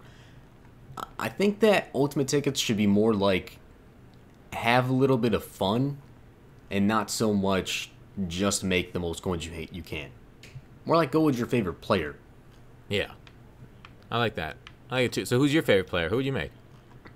If I was going to go with any... Zeke! Actually, no. Actually, not Zeke. Dak. Surprisingly. Yeah. No. Dak. You don't like Actually, that. is Dak. Is it? If Now, can Dad change got the Dez out the chemistries- team, bro. Man, stop playing with my Dez. That hurts my heart. That hurts my heart, man. You know I'm going to pick up that new Dez. But the number one thing that irks me about Dak's card, Pound the Rock. His signature card is Pound the Rock, which is just absolutely terrible for a quarterback. And his stats they look trash. 88 throw deep is just god-awful. So I would want to change the chemistries to Gunslinger and probably go deep. Or move the sticks. Gunslinger? Yeah, because he has Conductor. Yeah. And I think I love Gunslinger. Really? Because I have the Rodgers right now as my QB. The replay Rodgers. Yep. And I think he's amazing. You don't hit your lineman in the back of the head a lot? No. Huh. Has that been a problem with Gunslinger? Yeah. All the time. I threw a couple picks, the ball bounced off my lineman's helmet into the defender's hand. So after the patch, it was fine before, but then they re-broke it, I guess. And now sometimes if you have a guy open that's like kind of shallow, he'll throw the ball off the lineman's helmet. Yeah, or if you're too close to him. So because pre-patch, the issue with Gunslinger was that like if you ever threw like a cover 4 beater, instead of doing a bullet pass, it'd do like a lob pass, so the cover 4 beater wouldn't work because it would give the safety time to get back. So they fixed that, but then they rebroke it because the ball comes out too low now. So like, it's weird trade-off they had to make on the Gunslinger, and well, that's what we got. The ball comes out a lower trajectory, but that's the issue. So, like Mike Vick, that happened to me a lot. Rogers, it happened to me only a couple times. But yeah, it was. So that's why I prefer conductor. Plus, I make a lot of adjustments, so conductors, I prefer much more on my QBs. Yeah. But anyway, so Dak so you don't want the extra throw on the run from the tier 5 pound the rock, huh? No, I think I'll have to pass on that throw on the run. Yeah, I think go deep's got to be the move then. Yeah, definitely either Dak, Zeke, or Dez. But I have to put a little bit of my heart into that Dez if they're going to do that one. Yeah, I have flashbacks of Golden Ticket Dez in 17 or no 16. I love that card. Yeah, he's my tight end. That card was so freaking good. I did like him. All right, so Ultimate tickets, hopefully those come out, not this weekend because I'm out of town this weekend, but that's probably when they'll come out right before the draft, right? All right, so we got movers. Zirksee, you want to talk about movers and if you think they're coming or not? So, my original thought was we were still going to get movers until today. Now, the reason I changed it up today is because of Replay Dez. I know he hasn't signed anywhere yet, but obviously he's going to. And not just the fact of Dez, but they also dropped, if you take a look at the set, Kirk Cousins is in the offensive set. So he could have easily gotten the 99 overall movers card, or 98, whatever they want to do. And I think it's getting a little bit too late for them to do movers. And since they dropped Dez, Kirk Cousins, Tyrod Taylor was in the Easter promo, I don't think we're going to get movers. I could see that. Tex, what are the chances we get movers? Out of 100%, what chance? Kind of at this point, like, I feel like we still have a chance to get it, and the reason why is that we haven't got a card that is like in game yet for movers. So a couple cards that came out that are on different teams right now. One of them is Jimmy Graham. Dez hasn't signed anywhere yet, but they're both only 97 overall. So if they want to sell the movers promo, if you get like a mover set, kind of like they have with the info replays, they can still do 99 Dez Bryant, 99 Jimmy Graham. So there's still a chance we can get it. And Kirk Cousins is going from 93 to a 96 wouldn't be that outlandish. So we'll probably end up getting it. I just don't know how much longer this NL replay promo is going to be going on, because I thought this might be over by now, but they keep trying it out every single Tuesday. I hope that I'm wrong, and I hope that we get the movers, but hope we get it. Yeah, I think we all kind of want the movers. I mean, it's a good way to get veteran cards and some fan favorites that have played in the league for many years. And I don't know. I guess we'll see. It is weird that they're doing a lot fewer promos this year, and it's unfortunate. I think Jake said it's because they wanted to get more quality and not have as many mistakes. Like, would you be okay with them making one mistake a week if we got more content, Zirksee? Oh, absolutely. Especially for my channel, like, content is the main thing. So the more days where I have a video to wake up at 10:15 and get ready by 10:30 to make is perfect. So I would love if they threw it in on Wednesday, because if you add Tuesday replays, Wednesday movers, and then Thursday SIG cards, like 3 days in a row of content, I think that'd be perfect. And then Fridays is usually like a promo drop.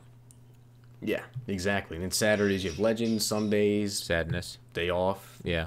And then Monday is whatever. Yeah. Monday needs something too. I think every day needs some card drop, but maybe I'm just selfish. All right, so next up, position hero defense. Did you guys think this sucked? I think a lot of people thought it sucked. Texas, yay or nay on up or down on position hero defense? Oh, they were terrible. I don't know what they were thinking with these players, but man, there was only two cards people wanted, and that was a punter, which is funny because whoever punts online, and then it was Von Miller.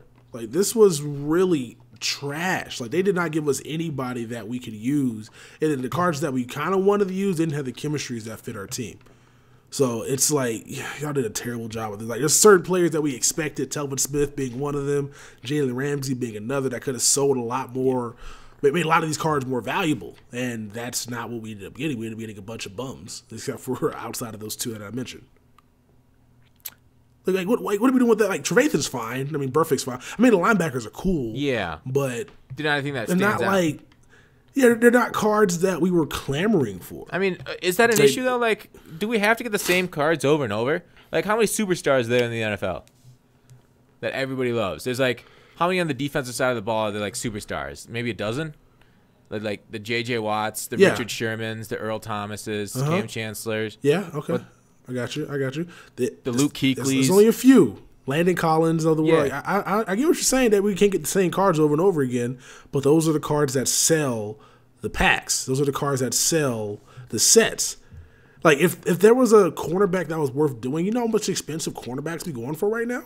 Yeah, pretty penny. Like, if it was a 98 Jalen that came out this week instead of a 98 Gilmore, like, the cornerbacks would have been going for a lot more coins, which gave the market a lot more boost to it. Because I don't know if you checked right now, left outside linebackers between 85 and 87 are still going for $50K. Are they really? And that's just because of Vaughn. That's just because of Von Miller. And there's a pack in the store that allows you to go out and buy specifically that position group. And the 85s are still going for $50K. So you think it's about them putting out cards that'll rise the market and keep the market high? Yeah. I mean, what about fans of the teams of those lower cards? Like, Vaughn is great. Nobody wants those cards. What's that? Sorry. I'm gonna say nobody. I don't care. I'm gonna say nobody cares about those cards. We care about coins in Madden. You can drop us a 97 Trevathan Sig. I don't care. But for a linebacker, Deion Jones, that would have been great for everybody's economy. Yeah, I do agree with you there. I was disappointed by the position hero defense. I just see the side of the fence of like the people who wanted a Gilmore, like the New England fans. But you're right. I think generally us as an audience, we want more of the superstars. The Sherman should have got it or something like that. I just wanted more value because like I got so mad when I didn't sell anything the night before. Like I probably should have, because I was expecting like great things. Then they announced the cards that are coming out tomorrow. Then you go to the market and the only thing selling are left outside linebackers. Like 80 overall to 84, we're going for 10K that night. Everything else is going for what they typically sell for because nobody really wanted those cards. And so if EA would have made more desirable cards, I would have had a lot more cards to sell, so a lot of other people had, and it would have just made a lot more sense than what they decided to give us, which is a bunch of players that didn't really need upgrades or weren't worthy of upgrades. Yeah. Zirksee, what do you think? Position hero defense. Absolutely trash. And I think Tex literally stole the words right out of my mouth. We should have had Jalen Ramsey and Deion Jones guaranteed. Telvin Smith could have easily got the right outside linebacker as well, but literally Deion Jones and Jalen Ramsey should have been locks for this. If not Ramsey, then maybe AJ Boye. He did have a Team of the Year card though, so most likely Ramsey. But the players that they chose really were not good. I don't feel like any of these guys, as soon as I saw the review, I knew nobody was going to want a Jimmy Smith. He's 330K, and he's not even good. He is 95 zone, 94 man. And I really don't think that these cards are anything super special with compared to what's out already. Except for, of course, Von Miller, who's... It's Von Miller, has a power-up. I mean, if you have the Motivator card, you powered that all the way up, then I think you still get the block shed, right, with the Motivator? Yep. Mm-hmm. Yeah, so if you power that up, then you have, of course, the Motivator with it. Which is just EA's way of them trying to say, oh, next year, do the Motivators, power them up, because we're going to just juice them all up. They're just trying to get you to do power-ups with this promo. Basically, yeah. Get down in overalls by powering up the Burfict, powering up the Von Miller. And then, who else could get powered up? Brandon Graham, too. Brandon Graham, yeah. So, in my chat, I said that when I was streaming, this promo, like, the players or whatever, but I think the chemistry is what also kills it for some people as well. Because, like, Battle Ready on Damon Harrison. Should have secure tackler. What are we doing with this? At this Battle Ready, like I don't use her D-line, and when I do use her a tackler, I never get an animation to pop up that says hit this button to make this tackle. I use secure tackler, so Battle Ready is kind of ridiculous to me. And then there's certain like cornerbacks. Like if Jimmy Smith would have had toughness and physical front, then there's something that we can work with. And then if you gave him secure tackler too, then there's something else that we can work with. They give him what, pick specials or pick six? I'm just like, I just really can't use this card in any situation because he's not better than Dick Nitrain Lane. They're going for around the same exact price. Yeah. My question is, who actually runs man coverage, though? Like, do you guys actually use man coverage? It's nice as like a change of pace type thing for guys coming out here running a lot of like weird stuff. They just come out in man just to shock them, but I always run cover 3. I found it surprising that neither of the corners had read and react to boost their zone coverage up. I thought that was really weird. They both have blanket coverage, and neither of them have read and react. Well, with read and react, it doesn't really matter once you hit that 91 zone threshold. But whereas man coverage, you said who uses it. I've actually found some success defending gun bunch with man coverage. It covers the C route pretty well on the left side. It covers playmaker pretty well. You just, and then like they like to streak a guy, and it's gonna obviously cover a streak pretty well as long as you get the speed to keep up. But like, so you just have like user guard like the cross the post across the middle, or the drag sometimes before the playmaker if they don't playmaker it. So that like, but overall, like you're right, man coverage this year is generally pretty bad with the exception of like certain offenses. But overall, like man coverage, Kem, I don't know. I haven't seen testing whether it actually sticks them closer to their guy, but I know the speed does help a lot, and high-end corners are definitely better than low-end corners for the speed. And maybe I should do some man coverage testing now that I've actually seen some use of it. Now that I've switched to like cover one against bunch. So I don't know. I agree. I prefer physical front on my corners to boost the block shed. So that is something. Yeah. In a game where the meta is pitch and toss, they give us cards that don't get any chance to be better at stopping the run. Yeah. That's why I powered up Rashad Jones, Fox, because I play my cornerback. So if somebody wants to run pitch or toss, I got a cornerback out there with high block shed, and that's not going to get pancaked. Well, EA forced me to do this by not giving me a good positional hero. If they gave me Ramsey, I would have powered him up. It's EA's this fault. is what you did to It's me, a grand EA. conspiracy. This is your fault. I learned it from you. Overall, I think position hero defense was kind of let down for a lot of the community, especially after offense was such a success with the community. But overall, the promos were kind of similar, just different cards. It's weird how the cards a lot of times make the promo and not necessarily what's around the promo so much. So it's a fine balance for EA. But let's move up onto the power-up pack that Texas talked about. Was that a good or bad idea, Texas? So I think this was a terrible idea. Whoa, that's a hot take. Because I understand it crashed the market and a lot of people power players up, and there's some players that were impossible to get that this allowed them to be able to be gotten. So I get that. I get it. I'm not trying to be like an elitist, be like, oh, I got the coin to buy these players, so therefore the cards should be rare. I don't like when they dropped it. Maybe they'd have dropped it previously, or maybe they'd have dropped it like a couple of weeks down the line. I'd been more of a fan of it, but like dropping it when I thought they were going to be doing something with Team of the Week golds. I don't know if you noticed, now you're pulling packs. Team of the Week golds are popping out like crazy. So I thought maybe, just maybe, they might do like a pack where you got to collect like 50 Team of the Week golds for like a hero or something. But no, they just boosted the odds of Team of the Week gold just to boost the odds of them, because they have no purpose in the game outside of just being collection fodder at this point. And so I'm kind of mad at like with the other stuff that were in packs that were added that kind of catfished me into thinking that we were gonna get something else in the future that we didn't actually get. So it's not necessarily this pack you're mad at; it's other packs. That's kind of a weird way to place blame, Texas.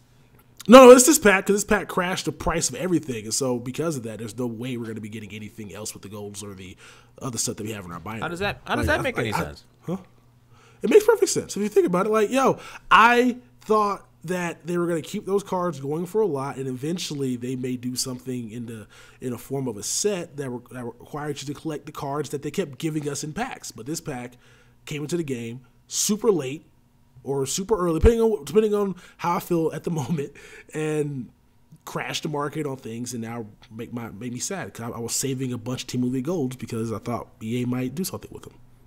So that's what I'm talking. That's what I mean when I was like, the pack ruined potential greatness. I thought you would have been more hyped with this, because this is what Jake said on the podcast that was coming, a way to solve these power-up issues. I thought that was the increase of Team of the Week Golds and other shit. No, that was wrong. I thought they were gonna like do something with those cards. That's why I'm mad though, because like if I knew that they weren't going to do something with those cards. You're just mad because your investment went belly up. No, I didn't invest in anything. I just kept pulling them out of packs. I expected them to do something with them. They didn't do anything with them. I mean, they still could technically. They're not gonna do anything with them. I mean, if there was a position, it's just gonna be nothing. So if you guys got Team of the Week golds, bro, it's probably best to just sell the ones that just collect them. Really. Gold token sets, because I don't think we're going to be getting anything in the future with them. I gotcha. All right, I'm sad. Zirksee, what are your thoughts on that set, that pack? The defensive fantasy pack? or the power fantasy up, the boost power pack? up, yeah, boost power up pack. As soon as it came out, I thought it was a great pack, but kind of like Tech said, it did absolutely kill the market on those types of players. So if you had, say you did the Julio Jones power up, right? Because the pack came out this week during the defensive positional hero. If you did Julio's power up, how much did you buy Team of the Week Julio for last week? You're an idiot. I mean, how many people are out there that aren't listening to me? Start listening to me now. Don't do power-ups. Don't be an idiot. I personally do not do power-ups unless I have the NAT card. Yeah. So I don't mess with those because obviously that's a waste. Like throwing, because I know for a fact Julio's probably going for like 600, if I'm probably 600K last week. So you spent 600,000 coins on Julio 93 just to throw another 600K with the positional hero into a set to get +1s. Yep. And then this pack comes out and Julio's down to 150, which still 750K to throw into a set where you will never be able to upgrade this Julio anymore. I'd imagine he probably won't get any more upgrades the rest of the year, so you're stuck with him. It's a 99 overall card and the stats are pretty good, but come, July, is he going to be better than everybody else out right now? Nope. Power-ups are dumb. Exactly. Don't do them. Don't do them, folks. And with that... Do all of them. It's the devil and the angel on your shoulder telling you to do it and don't do it. So, with that, I mean... I thought that was the hormones. Yeah. We're just hormones. So, with that, with these packs, is it a good investment opportunity for people to buy these cards in these packs or not? And No, I can't say it's a good investment to sit on it because those... Like, man, I don't know... To keep you from like 1 million coins in like a matter of like 5 hours to like 200K, I don't think there's any point investing in those because it seems like whenever something like it just seems like if you invest in those cards, you're gonna be losing a lot of coins because people will keep doing those packs and trying to chase. Right? I don't even know what they're chasing anymore because it's a break even set now, which is kind of what Madden turns into after a while, where you can make coins, now you can't. Yeah, it's what's super interesting is like people have been so I'm on the MLB The Show subreddit too, and there was somebody like super angry that people gave his like quote unquote method away for making stubs in MLB The Show. His method was literally just ripping 20 pack bundles of cards and selling them on the market. That was his method for making coins, and I've said this every year for Madden and now in MLB. Say it again. I think I said this in one of my market videos for MLB The Show. Packs are always profitable early on because there's not enough cards in the market and people are earning stubs. So they'll chase the pack, those lower end cards, especially ones for sets. You'll be able to make coins off packs. But here's what it happens then. It's going to keep going. People are going to keep pulling packs until they aren't profitable. Like I know somebody who literally all they do is pull packs until they're not profitable early in the year. Like that's literally their entire game. I know X Ryan. How many packs did he pull at the beginning of Madden? Thousands? He's pulling a lot. He's pulled over 22,000 packs, I think. 22,000 packs. So that he's not the only one that does that. Like other people just constantly pull packs with coins, and that just it raises the amount of cards on the market, lowers the amount of coins, and that'll keep going until they hit that equilibrium. So we always complain about packs not worth it, but really it's us pulling these packs until they're not worth it, and even then past a little bit. That makes these packs this way. Like, obviously, you can't tell the whole community to have discipline and not to outpull the packs because this is a free market, so do whatever the hell you want. But really, it's going to happen with every single pack. Like, we're just going to... Because packs are fun, so people are going to keep doing them until you lose coins, until you lose a ton of coins. So it's exactly what Tech said. It's just going to happen. It happens every single year, every single pack. It's rare that you can pull packs with coins and make coins for a long time. All right, that's it. I'm off the soapbox. Off that high horse. Yes, exactly. Nah, but yeah, like I said, I really wish it had dropped this probably later on down the line or earlier, because it does affect guys that were dumb and not like me who powered up cards when they were actually going for reasonable prices. When I hear them powering them up after the fact, which is something you should never do. Like, you should never go back and power up cards because that's where it costs you a lot. But now with this pack being in the game, like pretty much you can catch up now, which is kind of good for I guess new users. because now you can actually create the team you want around a person that you like. So if you're a Darius Slay fan, you can go ahead and power him up, and it won't even cost you over 500,000 coins, which is really great. 98 overall corner for 500K is a pretty good deal. Not going to be great in July, but it's great right now. Aren't there like 97 overall corners for like 200K?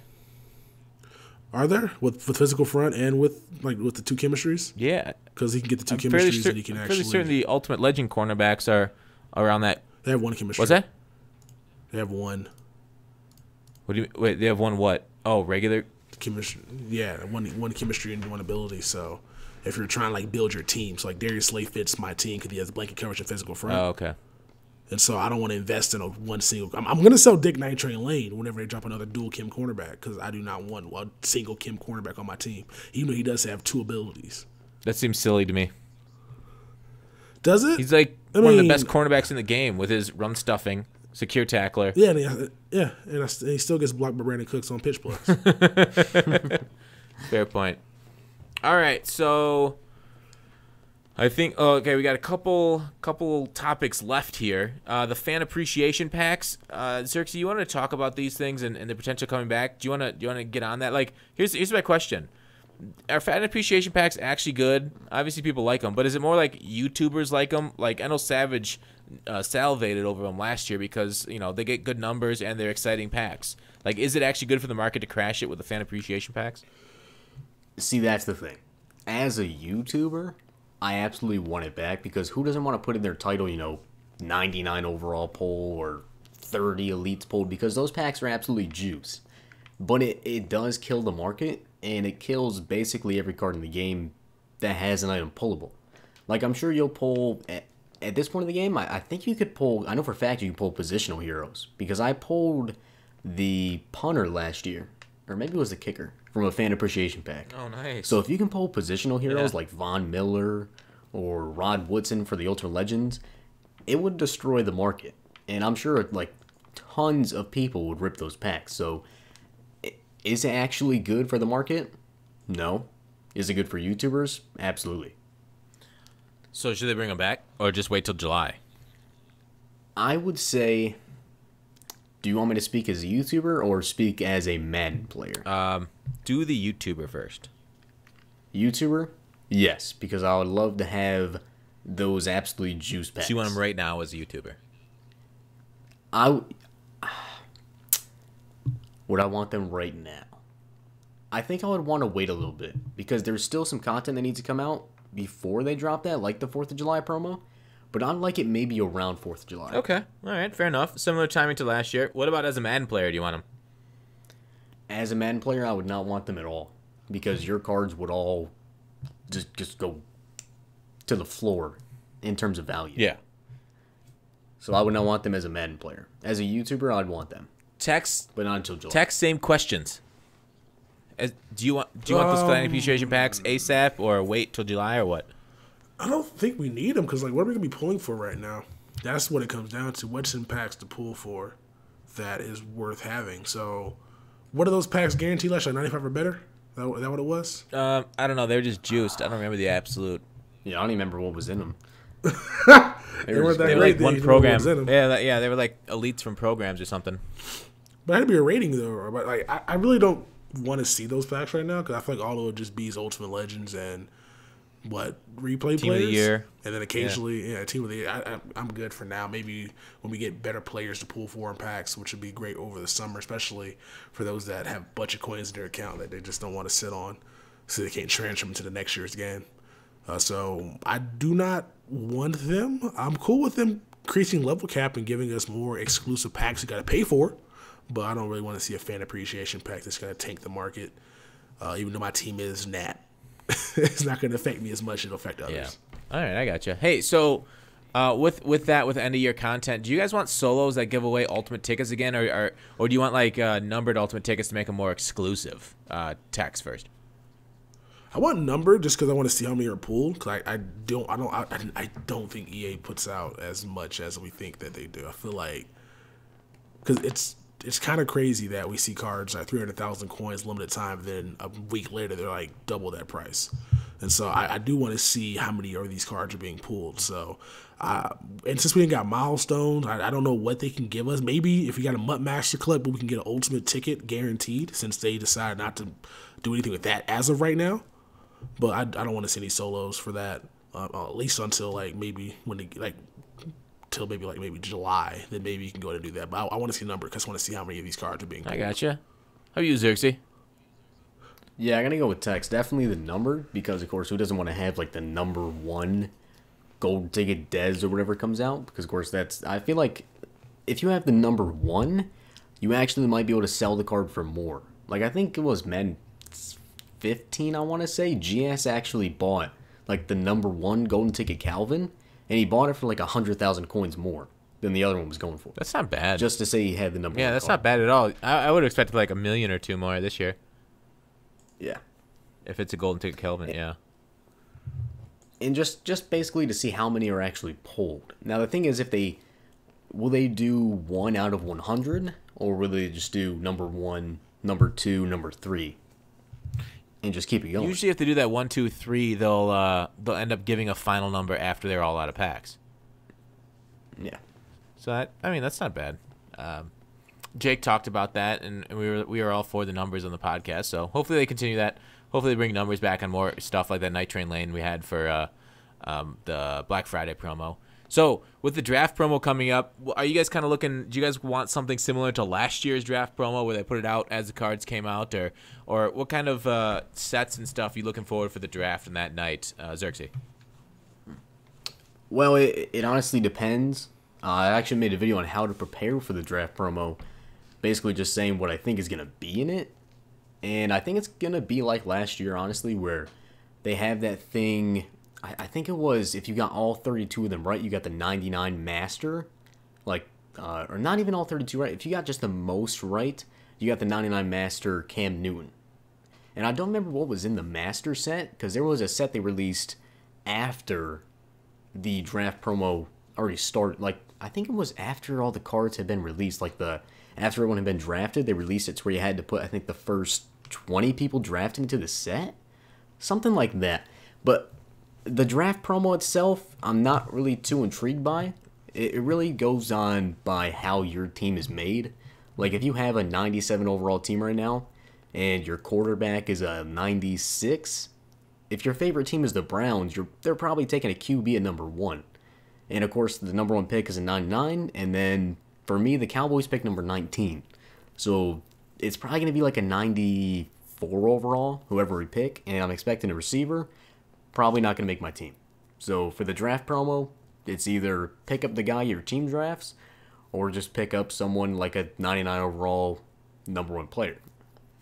Yeah. I mean, you're right about last year's set. To complete the NFL Draft Master Cam Newton, you will need 20 elite NFL draft player items for the set. So I think you're right on there. Then you had Jadeveon Clowney. Obviously, you know this because you did a video on it. But yeah, I mean, I kind of like the draft guys because it's kind of exciting getting new players that have never been in the game before. And I think everybody's kind of excited for the rookie going. And I like last year, I liked using T.J. Watt for the Steelers, even though maybe he wasn't the most competitive card. Still, it's like the rookie adding to the team, the rook. See how he's playing. Texas, what do you think about the draft? Do you like it or not? I don't know. Let's see how we do it this year. I don't like the fact that these guys come into the game as the best players in the game. It's kind of weird to me. Like, a lot of these guys come in first time 97 to like 95, 94 overalls. I wouldn't mind if they changed up the format this year with the draft promo, but to what? Something you just like last year? Huh? You didn't like last year? No. What? Well, yeah, I didn't like the fact that Garrett's 99 overall, and he was like, and I just because he was a Brown too on top of that, so I felt like it was just they did it on purpose. Like, I just feel like if anybody else number 1, it would have been 99 overall, but Garrett would have been no matter where he was taken. If it was a Brown, I just don't like a lot of the things that it's just weird content to me that there's these speedy, great wide receivers and running backs in the game that are better than the cards that haven't had upgrades all year, because David Johnson is one of the best halfbacks in the league, and he's probably not going to get an upgrade for a minute. And then here comes the draft. Here comes Saquon Barkley, best running back in the game. Like, why are we doing that right now? And so I wouldn't mind. I'm trying to think of an example of a draft promo that I wouldn't mind seeing. There's nothing I don't think I can really compare to that I would like how I want to see the format of it. But maybe they could just tweak it so that way these cards aren't the best unless you do something with them. I don't know. I'm gonna have to disagree with both of you there. I kind of like the draft promo, and I like that the cards are actually good, high overall cards to make them competitive, or else nobody would even use them. It'd be just a waste of a promo, in my opinion. Well, okay, I'm pretty sure the draft promo this year is gonna be like every other promo we got, and where it's gonna be collect like 95, 90, whatever, and then get like a MasterCard back, and then you're gonna get those cards back. That's probably what it's gonna be this year. I just don't like these dudes who have not played it down in the NFL being the best cards in the Ultimate Team because he is trying to capitalize off that publicity. Yeah, all right. That's why Juju got the Easter cards, not because they wanted to give it to him, it's because they felt like if they did, he might tweet it out because he got the juice. I mean, did Juju tweet it out or not? Juju didn't care about Madden. Juju doesn't care about Madden. What? He playing Fortnite. Yeah, I know. Yeah. And his YouTube channel. That's all he's been doing. Yeah, well, it's because Fortnite's hot right now, and he knows how to. I mean, he knows how to go to something that's hot and get that social media presence up. That's true. But I feel like a lot of the stuff they do is just so they can like have these rookies tweet them out. Like it's all just publicity to me, man. It just kind of gets on my nerves, and so I understand why they do it. I just don't agree. Marketing, man. It's all about marketing these days. Why we gotta be about marketing? Can we just make a good game? Well, the people that market aren't the same ones designing the game. I mean, they kind of influence them, though. They're like, hey, make this card 9 overall, so when Saquon Barkley or Rosen or Mayfield gets drafted number 1 overall, he may retweet this and get people into the game. True. I mean, it's a fair point. I guess. I don't know. I don't know. For the game itself, I like that the cards are high overall. I just can't get over that. Like, I wouldn't want a number 1 overall draft pick to be like a 92 overall card. I'd be like, this is fucking worthless. This is a terrible promo. Give me all of them 99 overall. I don't give a damn. I'll take 32 99 overalls. 32 99.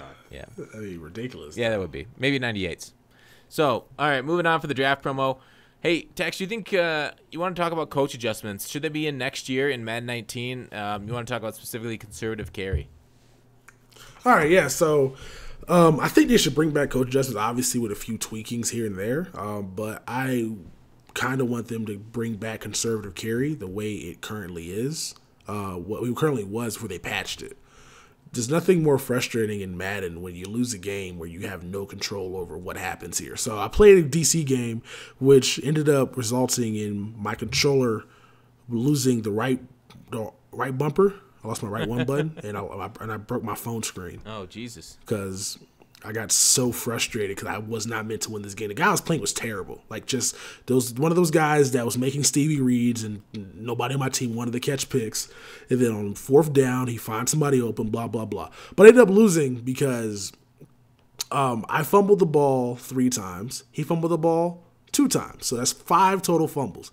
You want to go ahead and take a guess how many fumbles I recovered? It seems like Madden's a fair game, so I'm going to say 2 or 3. Split them, right? Yeah, you got any guess, Zirks? You got any guess? I'm going to guess 0. Yes. You got to play the game, right? You got to go high. You got to go 5? You got to say Dang. Anyway, but no, he recovered all 5 of my fumbles. All 5 of the fumbles that were in the field. And it wasn't even like they were like legit fumbles. They were all just stripped. Stripped, like, yo, he's on aggressive whatever, and these dudes is gripping the ball to Todd Gurley's hands, and then his guy picks it up one failed motion and goes for a touchdown. Meanwhile, he fumbles the ball, and my guys are kicking it around.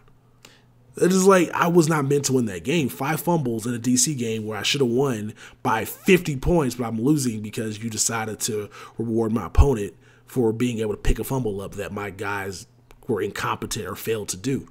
So if they bring back conservative carry, I don't mind not having a top tier or even having juke moves at all. Just I don't want to fumble the ball and lose a game because you decided that was the outcome that happened there. And so, like, with a lot of these conservative or with a lot of these traits or coaching adjustments, I would like to see more disadvantages, but also positives inside of them. So if you're going to go conservative running, you're not going to fumble the ball at all, but you can't really do anything with just run straight. which I wouldn't mind because I hate losing a game where I don't feel like I have a chance. So to did win. you have conservative carry on that game then? Yeah. And you still fumbled 3 times? After the second fumble, I put it on, and then he stripped me. Jesus. Again. And then it's not even really the fumble; it's just the randomness of the recovery. Because we all know fumbles are gonna whatever. It's just the fact that I forced 2 fumbles against him, and my guys are here just diving for the ball, down for the ball, down for the ball. Then Des Bryant jumps through the pile and picks it up. So you're not really asking for pre-patch conservative where they didn't fumble at all, even on hit sticks. You're just asking for better fumble recovery, or what? No, I want that because they can't fix that. They can't fix the randomness of the recovery. That's just going to come down to these weird traits that these guys happen to have. I mean, fumbles are hard to pick up in the NFL too. Don't you always see those clips of them, like the ball bouncing around and squirting from one person to another? Yeah, I get that, but also in the NFL, there's a lot of things you can do that you can't do in Madden and vice versa. So I don't want the full product, like full thing there, because like I don't have a chance to win then if I'm going to get cheated. Like that's what it comes down to. If I'm going to fumble the ball, I know turnovers and like all that stuff's all random. Like you're not going to be able to constantly, create them. That's why some teams one year will have like 15 created turnovers and the next year have 0 because you're not always going to get the ball to bounce your way. But in a game of Madden where I can't control me recovering it because it just all depends on my CPU, I would like for it not to be in the game unless they can somehow find a way to make an ability, I guess, to where my lineman can pick the ball up one fell swoop. It's just annoying because like you play those games too where your lineman you fumble the ball at your quarterback and your lineman picks it right away, but then on defense, yeah, it doesn't work the other way. Yeah, I get what you're saying. I think you're just frustrated. We argued for months about how hit power should matter even on conservative carry because they were too agile. You'd be able to spin too well and stuff on conservative carry. So it's weird that you're asking for that back, or you're just asking. You're still asking for no ability to spin or juke, but you wouldn't fumble at all. Yeah, I just that's how you balance. For the longest time, I don't think fumbles is not. It's randomness. And I played a game this week called Hero Escape. I don't know if you've ever played that before. No. This weekend with some friends with some game where it all comes down to the dice roll. Like you could be the greatest strategist in the world, but it all comes down to the dice roll, whether or not you can actually attack or counter and all that shit. With Madden, it probably shouldn't be like that because you're not really getting a true winner there. You're getting a guy that just gets cheated. And so I think if you want to make this game a little bit more competitive, a little bit more based off of true talent, you got to take out the fumbles. And but that's not football. There are fumbles in football. Yeah, but there's also not people kicking the ball around 40 times and a guy jumping on top of the pile and picking the ball up. I don't know. I've seen those fumble recoveries. There is a lot of kicking. I know there's kicking, but I've never seen a guy jump on top of the pile and come out with the ball. I bet you there's a clip. But no, there's a clip of a guy. I understand your frustrations. I think you're going more like, yeah, that's the biggest thing between competitive players and like simulation players. Sim guys want fumbles, competitive guys don't for that exact reason. So we're just kind of we're repeating the same arguments that the community's had. And I think competitive mode, a lot of guys would agree with you that competitive mode there shouldn't be fumbles because it makes randomness. But then the other end of it, like hit power should matter, so you should be able to cause fumbles. But like, how do you if the ball bounces around, say everybody's got an equal chance of getting it, like that's kind of just like pinball at that point. Like if you recover it right away versus recovering it 5 seconds later, isn't it still 50-50? See, I would say it's 50-50, but I lost all 5 fumble recoveries. In one game. I mean, that's a small sample size, Tex. That's 5 fumbles. I couldn't get 1 or 2.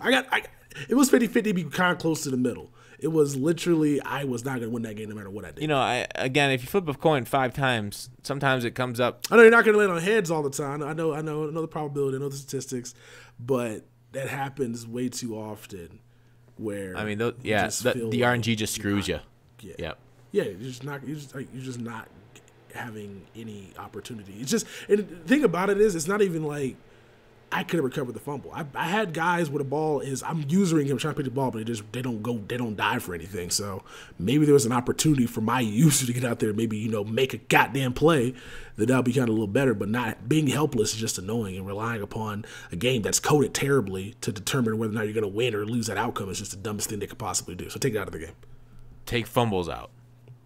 We'll put conservative in and they take out, and then they can't do anything. They're basically holding the ball with two arm, like they're holding the ball with their wrapped up. Zirksee, what's your feelings on this topic with conservative carry and in fumbles in the game and randomness. So with conservative, I think Tex has the right idea. I think what you should do maybe is, I don't know how they would do that. Maybe if you put it on conservative, your spin and your juke, and maybe even a little bit of your speed should all go down in terms of your rating. If they could code that in somehow. Or just the fact that you can't really juke too well. Like, it just instantly slows down your juke moves. If they could do that somehow, then I think that would kind of balance it out. For me, I don't ever touch conservative carrying. The only two adjustments I ever make are I put my cornerbacks to play the ball, and I put my strip on aggressive. Besides that, I don't touch anything else, because if I put my wait, you put your pass rush on aggressive. You put your strip on aggressive. Don't you get a lot of face masks? No, that's tackling. Tackling gets you face mask. Strip doesn't give me any face mask. Huh. I don't get any face masks with aggressive tackling, and I have it on all the time. Yeah, I've tried to put on aggressive tackling, but I get tons of face masks. Really? Because I put on aggressive same tackling. Thing with aggressive pass rush. I put on aggressive tackling, and I don't get face masks at all, but you get more hit sticks. Really? Because I seem to get a ton, well, probably because of the fact that I have strip ball on aggressive, but I seem to get like 80% of my fumbles are strips. Really? I might have to try that tonight. And that may be just because of the fact that I'm so used to going for a strip. If I am usering the guy that's tackling you, I'm going for a strip. Huh. Interesting. But I always go for the strips. All right. I'll have to test that out then. No aggressive tackle, but strip aggressive. Because when I've tried strip aggressive, and I got like 3 straight face mask penalties in a row, so I turned it off. All right, so Tex, you want to talk about MLB The Show solo grinding and going straight to the next solo? Yeah. So Madden doesn't have this feature right now that the show does, but it's been in discussions to maybe add. If you're playing Road to the Show, you can go right from playing in the stadium if you're already in to playing the next 2 games that you have in that same stadium before you have to leave, which is great for saving time because you don't got to go through loading screens. And Madden wanted to do something like that, but they said that, well, Jake Stein mentioned that he didn't know if people wanted to be playing the same team, same stadium, same weather, all the same stuff. And I don't see anybody complaining about it. It'll be the show that features in the game. So I was wondering, how come it seems like a lot of these excuses get cranked up for Madden when it probably would be a great solution. Okay. Zirksee? I think that the skip to the next solo challenge should have already been in here, and I think I don't remember if it was this year or what, but I thought they already said something about it being implemented into the game. So I'm not sure why it's not already. Well, Jake said it's not in the game because, like I said, you would have to be playing the same team. So if you're doing a journey and you wanted to skip to the next solo, you got to play the same journey team 15 times. Now, could they just set it up to where you would play the same team but play it on rookie and then, upcoming difficulties like the harder each solo challenge, and then you just go to the next team? I think it has to be the same conditions every single time. So if we're playing the rookie one, you would have to play the rookie the entire time. Yeah. Everything has to be the same because there's no way they can increase it. Whereas the show their game is interesting because they do increase the difficulty for hitting and hitting only when you go through each over and over again. But Madden doesn't have, I guess, that technology as of yet to be able to increase that, which is kind of funny. I would think everybody says San Diego Studios is a small setup, small operation. Yet they got some stuff that Madden ain't got. But vice versa too, obviously. But that'd be great for people trying to grind solos without having to go through 2 minutes of loading screens. Cause that wastes a lot of our times. Yeah, it does. Yeah, you gotta get the new Xbox or PS4 and gotta get a SSD or something where the loading times take a lot less if you get it on a solid state. Yeah. Oh yeah, put it on. Oh yeah, okay. You gotta download the game. I might do that next year. Yeah, it apparently cuts off a lot of time. So check that out. Okay. All right, let's move on to YouTube comments from the last podcast. Like I said, if you want us to go through and look at your comments and read it and potentially put it on the podcast to talk about, put them in the comment section below. That's the only place we'll read. So don't tweet at us with these questions. Put them in the comment section below. That way we have them all gathered together. All right, so I'll start off. I saw Wise commented, kind of cool. I'm at the part of the story where the girl asks if Tex likes her body. This is a prostitute, isn't it? My spider senses are tingling. Let's see if I'm right. So Tex, she wasn't actually a prostitute, huh? No, she was not a prostitute. No, she was not. Well, not that I know. Uh-huh. Not that I know. I'm pretty confident she wasn't a prostitute. Pretty confident. She said she had a boyfriend. Maybe it was a pimp. Yeah. It's possible. It's possible that she didn't have a lover but had a boyfriend. So, but no, she was just a regular chick that just, I think her whole steez was she goes out every single week and just has fun and then goes back to her boyfriend. I think that's what she does. Wait, wait, say that again. She does what? She goes out every single week and dances her ass off and then goes home to her boyfriend and gets piped down. I think that's what happens. I think that's what happens. Well, Zirksee, do you have a... Because, I could have told you about this exchange real quick, though. So I texted her. Yeah. I was like, I sent her the photo that I took, and I was like, hey, here's a photo of us. And she was like, I saw your Instagram. I was like, yo, let me get your Instagram. She's like, it's on private. So I was like, oh, damn. So, yeah, there's no chance I am getting close to that. Dang. Well, you shot. If I didn't get her Instagram, she says it's on private. And it's a wrap. Yeah, you shot your shot, man. That's all you can do. You miss 100% of the shots you don't take. I think, yeah. Right, so, right. Whatever, you got it. Zirksee, any dating advice? You got a girlfriend, don't you? Yes, I do. Yeah. What dating advice would you have for Tex? Well, Tex, hit it and quit it. No, you don't understand. That was the plan, except for the plan didn't go into action. So, no. That's good advice, though. It's amazing advice. Yeah. Amazing advice. Yeah. Tooted and booted. Madden Mobile Slate. Tooted and booted. I like it. Madden Mobile Slate said he'd be doing a podcast on Madden Mobile. Maybe we'll have to do that. I just know nothing about that whole system. So, I think he's a game changer now, or if he's not, he's like on the level of being close to one. Oh, good for him. Probably get Mr. MMS on here talk about that.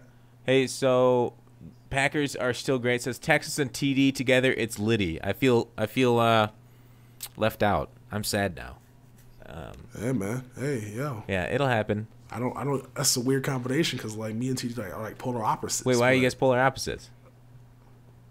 Well, because like he's TD and I'm Texas. Like he's Boston, I'm Texas. He's You say Boston? good at this and I'm terrible at this. Did you say Boston? Yeah, he's from Boston, right? Or he lived in Boston. He's a Celtics fan, a Patriots. He has to be from Boston. No, right? I don't think so. I think he's from. How are you a Celtics fan and a Patriots fan and you're not from Boston? I think that's a question Either he's from Boston or he's a bandwagon. No, he's not. He's not from Boston. I think he's from Wisconsin or something. Oh, my man's a bandwagoner? I didn't know that. Damn. Wait. Nice. That's a good question. Zirksee, are you a bandwagoner if you're a fan of a team from out of state? No. Because I agree. I've personally lived in Pennsylvania, New York, and Florida, and I like the Cowboys. Yeah. In Texas, you're a Panthers fan. Well, first of all, you don't like the Cowboys because they were winning. So you are a bandwagoner. No. Yes. Let me explain Yes. the history. When'd you become a Cowboys fan? What year? Last year we won a Super Bowl, I bet. No. What? No. I ain't know. My dad was a Cowboys fan. Oh, so you got yours is inherited. That don't count then. No, it's not so much inherited because I actually watched the games and I started to like the Cowboys because of Dez.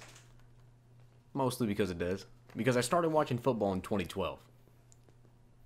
And we didn't have the best year. That was an 8-8 year. So you can't say we were doing amazing. I know, but like your fandom came from your dad, so that doesn't count. You didn't pick your team really. The fandom You just chose whatever your dad liked. No. It was more so he liked the Cowboys, so we watched them the most, and then I liked them. Okay, so yeah, it's inherited. It doesn't count. I'm talking about picking your team. If you pick a team that's out here winning, it's a little bit different than you having your sports allegiance to whatever your dad's allegiance happens to be. I chose my Panthers team. I chose my team. You know why? Because Steve Smith is 5'9" and I'm 5'9". That's why I chose mine. Not because my dad's a Cowboys fan. I chose my team. So you should have followed your dad. Right? And rooted for a bunch of losers. I love it. We're already getting comments in the comment section right now about that comment text. So I'm excited to hear. Yeah, right. All right. There's a funny joke about Jerry Jones. Jerry Jones looks like a wax figure of Jerry Jones that was left outside. Oh God. On a hot day for too long. That's just cruel. The best one is Jerry Jones looks like the guy that got bit by a zombie in a movie that's hiding it from the rest of the camp. What the? That's what Jerry Jones looks like. Rude. Rude. All right. So next one. Text. You see any in here that you want to talk about? There's. I will. Oh, go. Yeah, go on. What's up? I was gonna read the one from Jay Laramie. I wonder if he has a relationship to Tunsil. I feel like there is less good MUT YouTubers now. Token and Anto are still fun to watch. K is alright if you just want to watch someone drop a crap ton of dollar bills on packs. GS is probably the most entertaining as far as personality, but the gameplay is blah. Fox doesn't really post much gameplay, but does the best and most consistent reviews and is intelligent, so I like listening to his thoughts on the mode. Maze is actually very underrated in his opinion. He has a good personality and does a great job of editing, and he's enjoyable. Xerxes and I can't Stack Cakes. Wait, Stack? Yeah. Who the hell is that? He posts a lot. I've never heard. He of posts a lot of content. His content on Mudhead. All right, Stacko Cakes are solid for every updated content. For everyday updates on content. G-Maya is entertaining as hell if you like constant bitching and complaining about EA. Scomo's alright, but he's 35 and acts like and talks like a teenager, which gets annoying pretty quick. Sure, I left out a few, but those are the ones that come to mind. I feel like a few years ago there was much more variety and better content. So Fox and Zirk, what do you feel about my man saying content and variety was better before all y'all ruined it? So you think because one of you're one of the OGs that us new kids on the block came by and stole your thunder and made this whole thing worse? Hey, I didn't say he did. That was Well, okay. We talked briefly about this, and you made a good point prior to the podcast, Tex, so I'm going to repeat it and claim it as my own and keep up with that intelligent stuff because, when you don't got a good idea, you just steal it and pass it off as your own, right? Isn't it like something about like a frauds copy, but geniuses just steal? Yeah. Anyways. Right? Steve Jobs wouldn't be where he is today or where he was before he decided to be inside a coffin if he didn't steal somebody's idea. Same with Edison. So with that, you said like, once somebody does a video that does really well, everybody copies them, and that's true. So like the content gets bland because I did a list of the amount of MUT YouTubers, and there are I think like over 100, like 150 or so, or something like that. It was something crazy. Maybe it was more. Maybe it was like 100 or so, and that's just the ones I could find. There's tons. There's probably triple that of smaller YouTubers under 1,000 subs. So because of only certain videos do well with audiences and them getting copied, and then people get sick of that and then they have to move on to something else. It's hard to innovate because a lot of the ideas have already been done. There's only so many things you can do off of each thing in this game mode. Like Zirksee does news, and then like there's like you talked about the other news guys where like I know that MUT Gamer does a lot of news. Wheels does news. Like it feels like news was fresh. Like I think Wheels was like the first big news Madden YouTuber in like 16. I think he really, when he came out of the scene in 16 and started doing news and daily updates and packs on the daily, I was like, oh, okay, that's different because a lot of people have been posting gameplay up until that point, and so Wheels kind of blew up in 16 in my mind with that, and he's kind of kept consistent with it and done very well for himself. And then like other people come into the market, and like I see a lot more people doing reviews now on cards, whereas like a few years ago there was like maybe people do like 1 or 2 reviews. Like I started my channel doing 1 review every week. Now it's like 5 times a week I do a review. It's kind of what I've kind of filtered into. But like so like whenever people see something do well and they see a video, they just copy it and try to get those views for themselves. What do you think, Zirksee? So that's why it feels like there's no more good ones because there's no more innovation. It's much like much like MUT that way. But go on. I feel like a lot of people do the same thing when it comes to content videos. Really, I mean, obviously you can't copy content videos. When it comes to like tips and sniping and coin tips, basically anything like that, I'm sure the majority of the MUT community has copied each other, whether they know it or not. Like I've made sniping tip videos or I've made coin tip videos, and I've had people comment, "You stole this from Tex," or "You stole this from this guy," and I'm like, who the hell even is that? So like you really don't even know what's even out there because I'm sure a majority of Madden YouTubers are below 1,000 subscribers, and I've never even heard of them. But this guy watching my video may have. Yeah, I could see that. Texas, now react to the now. Can you react to the comments? My man Laramie talking about why are there why is every single YouTuber crappy now? I can like. There's still some good ones out there. It's just like I said, we're oversaturated. It's not at this point. Like, if you're wanting to watch a bunch of YouTubers, like if you are like me, I'm a weird nut when it comes to, I watch a lot of people's videos because I have nothing else better to do with my time when I'm working out or when I'm like taking a dookie. So I'll just put on some YouTube videos. But if you're watching a lot of stuff, you're gonna get burnt out quickly. Like, you gotta limit what you need to watch, and you have a better opinion about these things, but you can't watch everything and listen to everything because then you're going to have that opinion about things. Like with television, there's a lot of bad television on. I wouldn't know about it because the only thing I watch on television is wrestling and Atlanta. I don't watch anything else. And that's because it may reason it's because it's out there. It doesn't mean you have to consume it. That's kind of how I feel about this. You wouldn't have this opinion if you weren't watching a lot of these YouTubers. Laramie. It is. And more, obviously. Yeah, it is interesting, though, with, like, Madden YouTubers, like, how many different, like, markets and niches there are. Now, here's just off the top of my head the amount of niches in this game. There's draft champions, franchise, MUT, there's tips, there's, like, card reviews, there's, there's salary cap, although not a lot of people do that.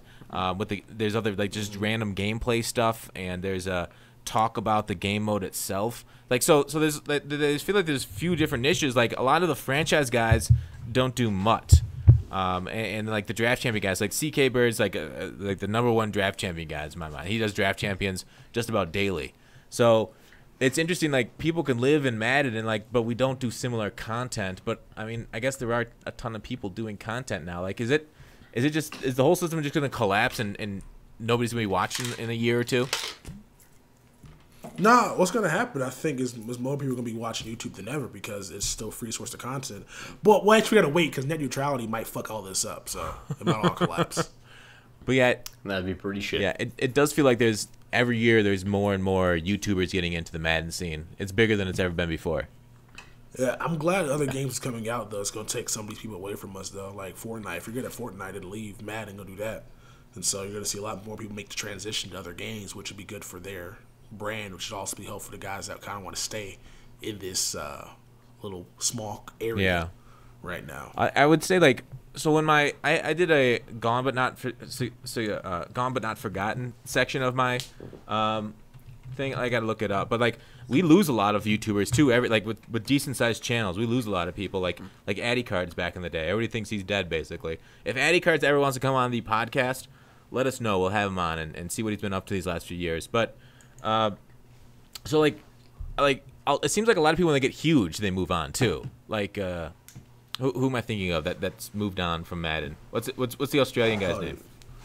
You're talking about Laserbeam. Laserbeam, yeah. Laserbeam's moved on from the Madden. He got big off Madden, moved on. Same with Lost and Unbound, moved on. He did a lot of Madden stuff back in the day. What's happening in the background over there? Zerk? There may or may not be a special guest. Oh yeah, who's that? This girl? They heard you. Do you want to introduce yourself? No. She's been in the videos. Like, why she shot now? Exactly. What's going on? She's been in the videos. It's not. She even gonna mess our podcast up and not gonna say nothing. It's not even face cam. Hello. Hey, how's it going? What's your name? Amber. Amber. Nice to meet you. So are you Xerxes' girlfriend? Yeah. Oh, he told his girlfriend's name was Cindy. Cindy. So who's Cindy? I know. Yeah. I know. Wait, who's Cindy? No, I was. So you were telling me about Cindy in the nightclub. What was that all about? Yeah. Good cover, Xerxes. So do you put up with his Madden hobby or job? How is that? Yeah, it's fine. I mean, he makes videos early in the morning, and then we do whatever for the rest of the day, so it's not really a huge deal. So it doesn't take away. It's more his Fortnite that takes away time from you, right? Definitely. Do you play with him? Does he allow you to play with you, or does he allow? I mean, I've tried, but I can't really. I'm not too good at it. Does he yell at you when you screw up? No. Oh, okay. Yeah, I totally yell at my girlfriend. It's a big deal with us. So Mrs. Fox. So that's cool though. So Zirksee, you're going to college, right? Yeah, I'm going to college in Oh, October. are you moving? No, I'm gonna do online. Okay. So you two. What about your girlfriend? Is she moving? You moving? Nope. No, Oh, that's it would appear not. I'm actually finishing my 2-year degree in elementary education May 10th. oh nice. So teacher you'll be. So I gotta go for 2 more years. Yep. Oh, well, that's nice. So that'll work out perfect for you too. So keep going with Madden and stuff. And are you gonna pick up a YouTube channel? Probably not. Not interested. Not inspired by Xerxes' success.